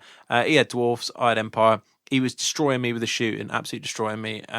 He was already up, he was going to win, and I was on point-saving mode. So I decided that the only way I was playing, I can't use that phrase because it's not family friendly, but I was playing around this piece of terrain, trying to keep out of one of his unit's arcs. And the only way I could really do it, because I was quite tight, was to be in almost a conga. And I had level 4 wizard, battle standard, level 1 wizard, level 1 wizard, all in one line. And one of the cannons had to point at it. So I moved it up, and in his turn, so pretty much all my points that I'm going to hold on to. My thinking is, I've got another couple of turns of magic. He shouldn't be able to get this unit. I should be able to, burst out later on, give him a level 1, whatever, and that'll be the game. I'll lose 5-6 points, it'll be fine. And he shoots one cannonball down the unit. and it hit level 4 BSB. And I went, level 4 general, look out, 1. Next level 4, look out, 1. Battle standard, look out, 1. And then he wounded and killed all 3 in one go. And then the next turn, I can't remember if they panicked off or something to do. I didn't have a leadership in a battle standard, and it got ran down. Dead, completely gone. Was it kind of you smiled at him and said that's the way it goes, and inside you were dying? I did actually laugh. I burst out laughing because I didn't know what else to say. I mean, it'd been one of those games where you play dwarfs, and you know what dwarf and artillery's like, doesn't miss fire. And I had a full demigriff unit, and he killed it in one round with cannons and a stone thrower thing and stuff like that. So I was already in that. I know how this game's going to go now. It's gonna shoot me. Everything was going well for the dwarfs, and I thought, wow. And when it happened, I don't know, I just laughed, but. I was gutted. In a team event, in a singles event, you'd think, "Oh, that was unlucky." But in a team event, you're thinking, "I just lost 5-6 points that I didn't need to lose." So, but hey ho, that's the way it goes. But there you go, 3 lookout sirs in a row, and I actually found a ton of lookout sirs over the weekend. Really a load. I mean, I had and then I thought in the last game, my luck will be much better. And listeners who have listened to the show will have heard the Swedish guy I played taking the mick out of me afterwards. But I rolled 10-10 on my bunker on turn 3 and ran all my points off on turn 3 the game after. I just had some serial bad luck in some of in the last couple of games, and same thing, that bunker's worth a lot of points and it went. So bit of a shame, but good games all the same. So there you go, story of the week. Oi, Muppet. Okay, Wayne. So, a very, very quick Oi Muppet, just to get it, to get this one in. It is very quick, and the reason it's very quick is it's probably the most obvious Oi Muppet you can do, which is don't forget to do something. I know that sounds really wide-ranging, but it happened. We were playing last night, and it reminded me of a little habit that I've seen a lot in games, and I've done plenty of times myself, and that is what I call dead pile syndrome, where you spread across the board with loads of different units, and you're trying to, in your head, move from left to right and shoot them all, for example. And I did it 3 times in a row. I forgot to shoot a salamander because the first time it was in my dead pile, and I forgot about it. Second time it was in my dead pile, and I forgot about it. Third time, I'd put it inside of ruins and I wasn't standing up playing. It was out of sight. Yeah, I just couldn't see it. And obviously, Brian was playing, was like, just shoot it. And at one point, he just took 5 models off and went, yeah, you hit 5. Because that's the kind of game we play when we're playing friendly. And I think if anybody else is playing friendly in that kind of club game, you just remind them when you'd let them shoot. But in a tournament, you wouldn't get away with that. You'd just be like, oh, well. Well, I'll say that. Some games you would. I've let people do it plenty of times when it's an obvious thing that you've just forgotten to do like that because it's out of the way. But it's just if you're really trying to be on top of your game, it's one of those things, isn't it? It's you got to remember, and I think keeping your dead pile separate would be the tip. Yeah.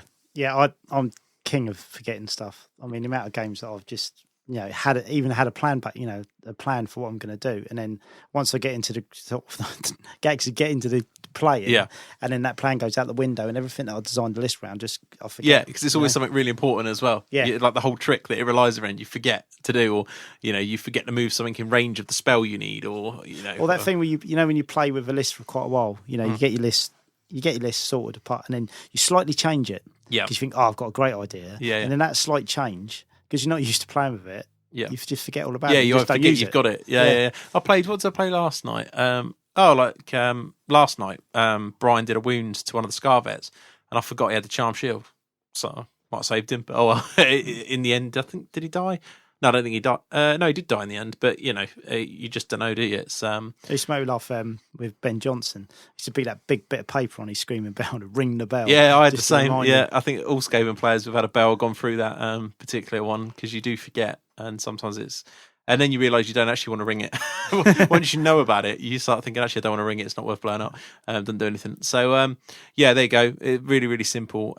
But dead pile syndrome I see all the time. It's so easy to do when you're not playing, especially if you're playing the old refused flank type game where you've piled it all in one corner and you've got some units on the other side. You can very easily forget to move the ones that appear non-important, and sometimes that's your redirector for a turn gone or something, or you've left it in range so it can get panicked, or like I did with Sally, I think I left it in charge range twice because I just didn't move it. So there you go. Again, people are more switched on in tournaments, but it still happens all the time. So there you go.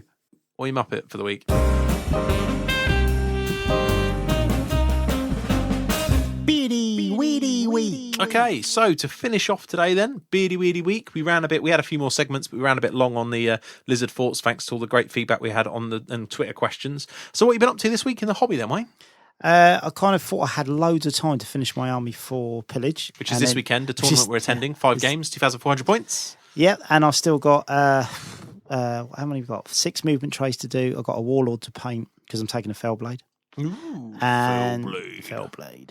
And then I've got a second Warp Lightning Cannon. Dirty. Yeah.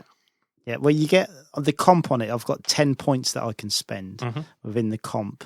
Everything's in a pool, isn't everything's in a pool. All the good stuff's in a pool. So if you take, for example, a Grey Seer that can use 13th, that costs you 4 points, which obviously is a big chunk of it straight away. If you take a Grey Seer and you don't use 13th, then it's only cost you 1 point.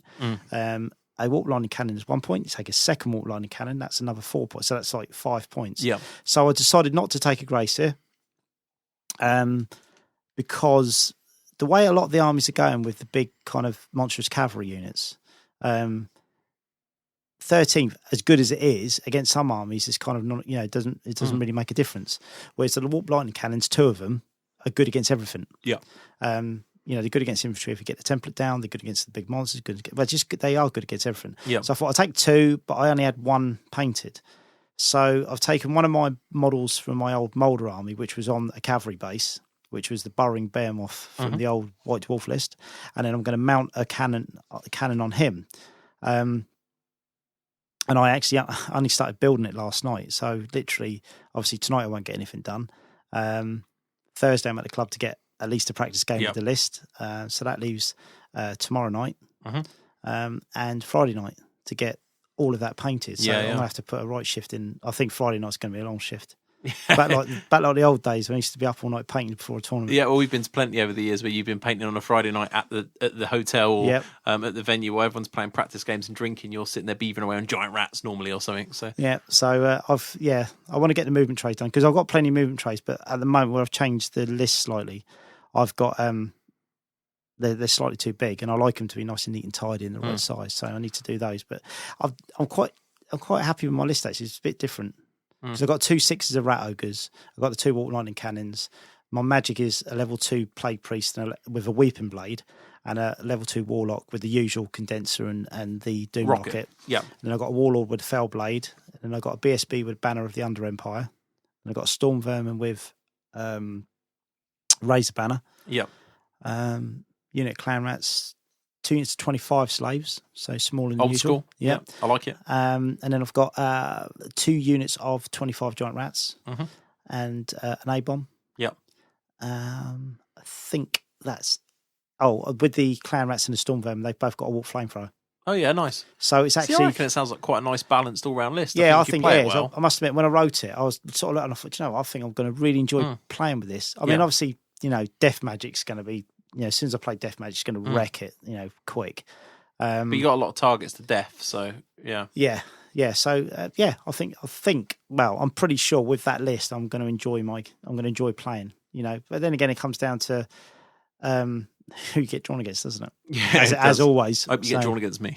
But no, it's I think actually it's quite a cool list. It'll look good laid on the table, symmetrical, and you got a lot of redirectors and quite a bit of shooting. 2 Warp Lightning Cannons and A-bombs not to be sniffed at, and the 2 Warp Fire Throwers will catch people out if they do land well. Yeah.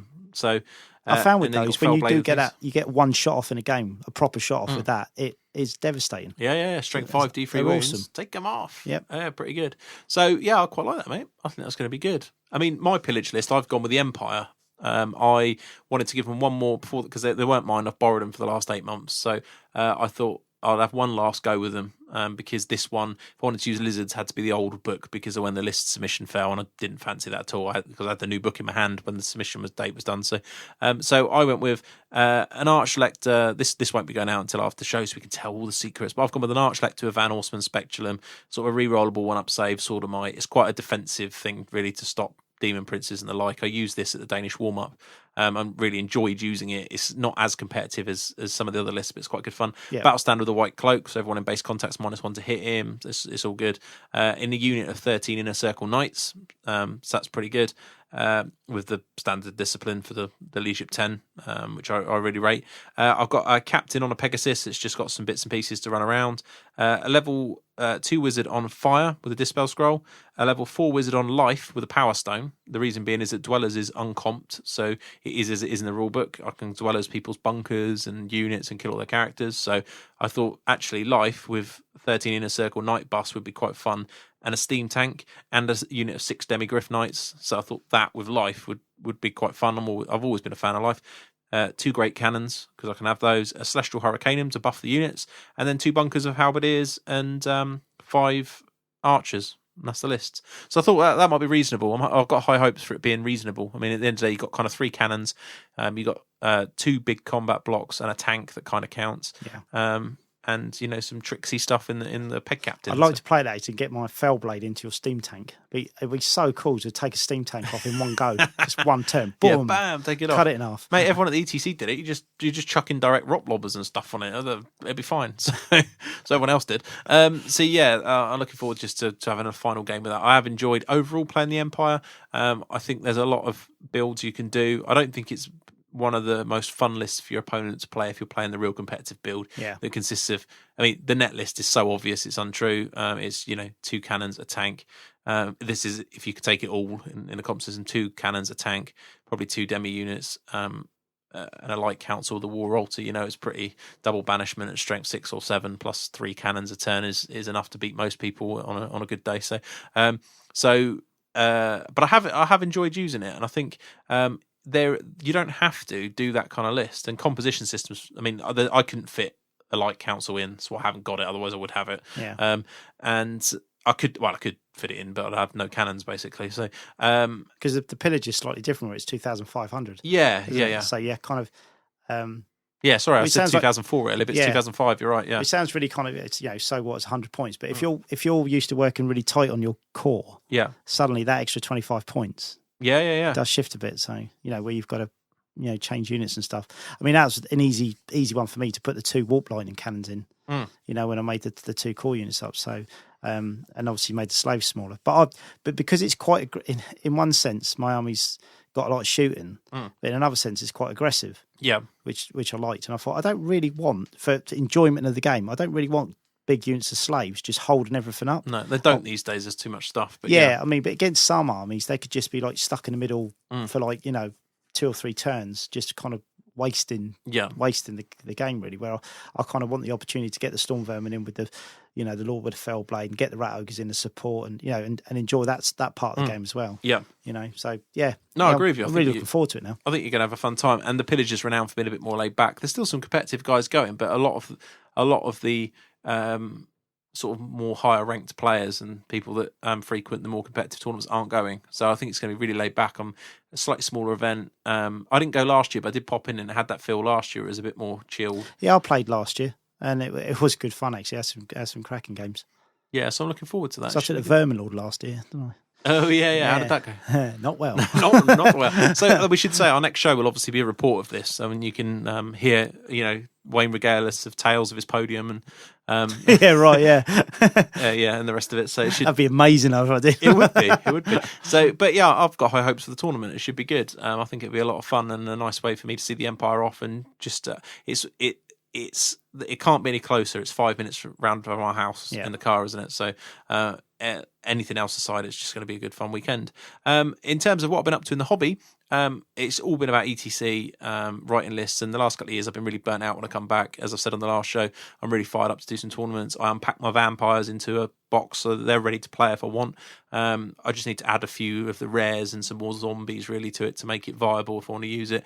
But I'm 50-50 on that because I've got the new lizards at the moment, so I really don't know what I want to play. I've got to decide for Blood and Glory because either way I've got to do some painting. So but yeah, both are an option. What about you, Wayne? You've been lizarding. Lizards, yeah, I've been working on lizards. I've done a unit of 10 skinks skirmishing. Got a little skirmish tray that I've made from.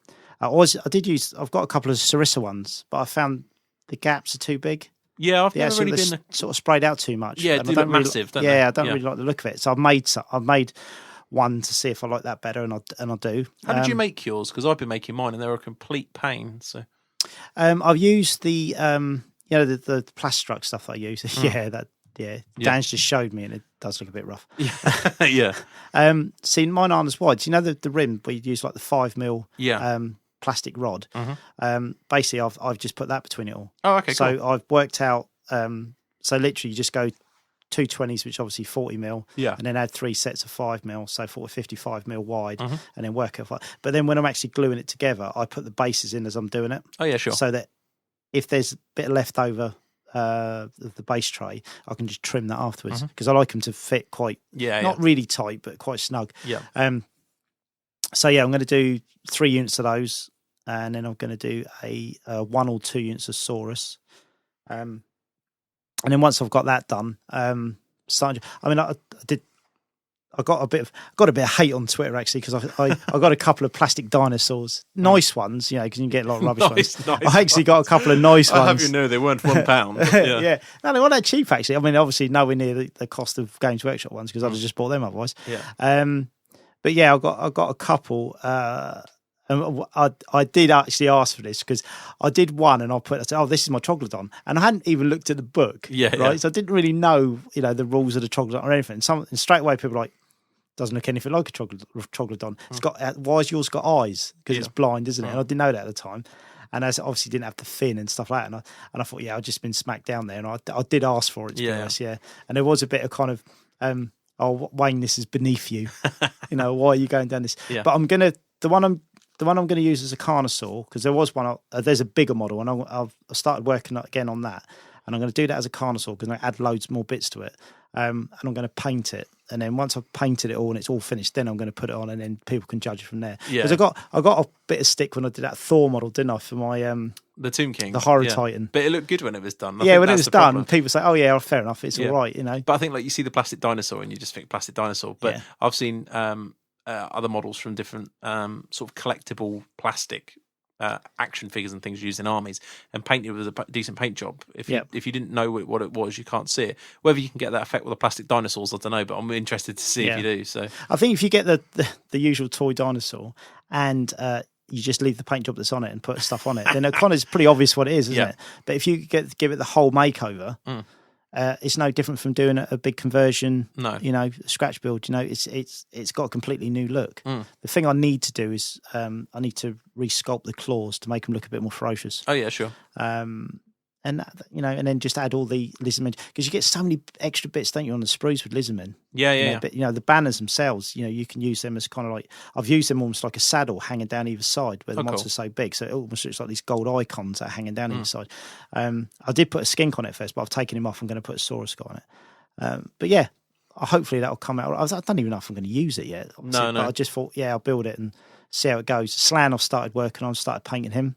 He actually I got off Russ Phil, because I bought a load of lizardmen off Russ ages ago, and Russ did a nice basically built the hovering throne as it was. But what he did, he actually got some of the ruins, the Osgiliath ruins, and made them so there was like the floor and a wall coming up the back. So instead of the flying piece coming out the bottom, he's put a rod at the back, and it goes into the back of the palanquin. So it actually looks like it's hovering. Yeah, so you can see underneath it. So I've kept that, because I thought, it's really nice. And he put some vines up it, and that's all he got to. He just literally made that, and that was in with the other stuff. So I've started painting that. So hopefully that'll come out nice. So obviously the look of the actual, the kit bash conversion work that's on that is down to Russ. So I'm going to paint that up, get that done. And then what else? Well, I haven't really had to buy anything, because with like what I've had from Russ ages ago, and then I've had loads of, you just get random bits left over from stuff. I'm pretty sure the only thing I need to buy is if I get the Ripidactyls, and I want to get a Bastillodon. Yeah, because even though you could use a plastic dinosaur, I actually really like that model. Yeah. I think because of the smooth surfaces on it, you could do a really interesting paint job on that. I agree. I agree. I mean, I've been waiting. I nearly ordered one of everything from the Lizard book, but I thought I'd just play with it first. I'm not exactly majorly flush at the moment, having spent far too much money on my house. But so I thought, well, I'll wait and play and see what I really want to buy. Yeah. But I think if Rippers turn out to be good, I'll probably go out and buy some of those, and a Bastillodon. I think is the first 2 purchases. And probably and then go for the quirky stuff. Like I quite fancy the new Skink Priest, because he just looks better than the old one I've got. Yeah. Although my favourite one I've still got, I just need to strip, is the one I think you gave me. I love the old one with the big Stegodon helm on. yeah. The little metal one with the skull in his hand. I love that. And I've got that. The javelins in his hand. Yes, yeah. It's by far my favourite model. So I just need to strip it and that's go. So I've got a few different bits. I was looking for him the other day. I was going for some bits, getting all like Elizabeth. I was like, I'm sure I've got that model somewhere. I'll just I'll give it to you. Me. Yeah. So I haven't bought any bits, but I've got if I do decide to use it at Blood and Glory, I've got a ton of stuff to paint. I need some fillers for the Saurus units. I've got like you. I mean, I've got a million movement trays I've made over the years, but it doesn't seem to matter what I do. I need more movement trays. They're always the wrong ones, yeah. And now I've got 18. So I had ones originally for 10s. I had ones for 12s. Then I've got ones for 20s, as in 5x5, and then I've got one for like 30. I've not got one for 18. So I'd have to make, if I want to use 18, so I've got to make new movement trays. So and ideally I'd want javelins, so I've got to paint like javelins. If I want rippers, I've got to paint them, and I'm never going to get all that done, so I've got to make some cuts somewhere. Or alternatively, I touch up the VC and take the VC as they are. Yeah. So lots of choices, but for now I'm going to be playing the Lizardmen on Thursday and then seeing how that goes, I think. So that's it. Anything else you want to talk about, Wayne? Yeah, I'm gonna put out a little bit of a thing here. If anyone's got any old Croxagore they don't want because they don't want to use them anymore, I'd quite like to do the block of 8. So if you've got the odd Croxagore that's gathering dust, you don't want it anymore, you want to donate it to a loving home, I'm your man. Contact Wayne at heelanhammer.com. It should be said, actually, I've got a mix of 3 or 4 different Croxagores, and I quite like the mix in the unit. Yeah. I still my favourite ones are the 5th edition ones, the original ones, but it's quite nice to have a mix. I think they look quite cool. I quite like the later ones as well, the big broad shoulders and more scales. Yeah, they look nice. The other ones are not that keen on the little skimpy ones from 6th edition. Yeah, they're not that much bigger than a Saurus, are they? No. But that's why they were strength 4. See, in that edition. There you go. Clever. There you go. Okay, so let's get out of here, Wayne. We've sort of overshot a little bit on this. First off, we want to do a massive shout out to our sponsor, oggames.co.uk, for all your board game needs and general gaming needs. Check those guys out. Sadly, they're not doing Games Workshop product at the moment other than existing stock, but things like magnets and all the hobby related stuff they do, and some fantastic deals on that, so make sure you check those guys out. Make sure, if you want to support the show, there is the Saucy section. We had a little bit of break with the ETC of not getting any shows on this month so far, but I've got several pre-recorded ones that are going out there and a couple of solo ones, so that's going to catch itself up shortly. So there's a ton of stuff. You've also got the main draw to that, which is the show archive. Every show we've ever produced is on there from the old days as well, so check that out. There's absolutely hundreds of hours of listening, and it is the place to be for all the real extra stuff. For example, I did a Skaven show when I went through my experiences of the ETC last year, when I scored a lot of points, and just went through why I thought it was good, and went unit by unit on it. It's the little shows like this where there's specific topics. We try and keep the show, although it has got topics, a little bit more generalised with a mix of things, but the Saucy shows are very specific, so you can just go, I want to listen to that. So it's a very good place to be, and all the money helps to keep the show running and still pay off this equipment that we reinvested in. So please help us by doing that and helping yourself at the same time. If you want to join our forum, it's free to join. All you need to do is register on it and then ping me an email with your username so I can activate you. We get thousands of spam bots every day, and it's a nightmare to sift through. Even if you've got a name like Sigmar, I still might not spot it, so just email me and I'll activate it for you, and that's sorted. The main place to be if you want to follow us is on Twitter. We're not really Facebooky people, although I am on it. I don't use it really a lot for the show, but Twitter's the place you want to be, at Heelanhammer and at WayneKemp13, and you can see us. I mean, when we're playing games we tweet, when we're at events, when Wayne's working on things, everything goes on Twitter. There's a great community there, and I noticed this week, I want to say hi to Hobby Wobbles, I think it was, or Captain Hobby Wobble. Did you see that one, Wayne? Yeah, he followed me, yeah. Brilliant, and he came on Twitter just because we keep going on about it, and hopefully he's found it of some use, but I thought it was an awesome name, so just get yourself on there. Really a great community, a bit better than a forum, really. I love Twitter. Yeah, it is brilliant.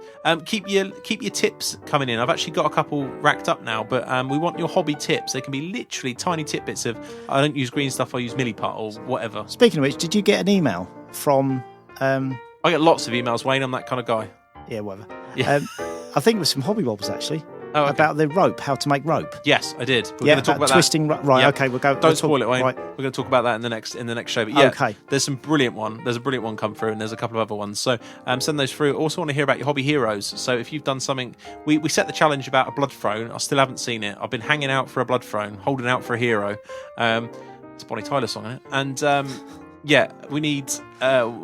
stories of you taking this to a tournament. I want especially interested in the Blood Thrones. But if you do have a quirky stuff, I don't know yet we haven't set one for the Lizard book, but we will set one. At the minute, I'm still very interested in Blood Thrones. If you've actually painted one and taken it to a tournament, albeit a one day, it doesn't matter how competitive it is. I just want to know the stories, how it did. Did you find it good? What did it kill? How did it die? You know, all these kind of stuff that the listeners want to know about. So keep those going. Finally, iTunes reviews. If you love our show, it helps us move up the rankings if you drop us a decent review on iTunes. So please do. It really does help us find new people. That's about it, Wayne. Anything else from you? No. I think we've had a fairly thorough show. Yeah. Okay. Cool. So I think that's it. We'll see you middle of next month, really, guys. Unless you remember the saucy, in which case it comes even more frequently. We'll see you then. Bye-bye. Bye.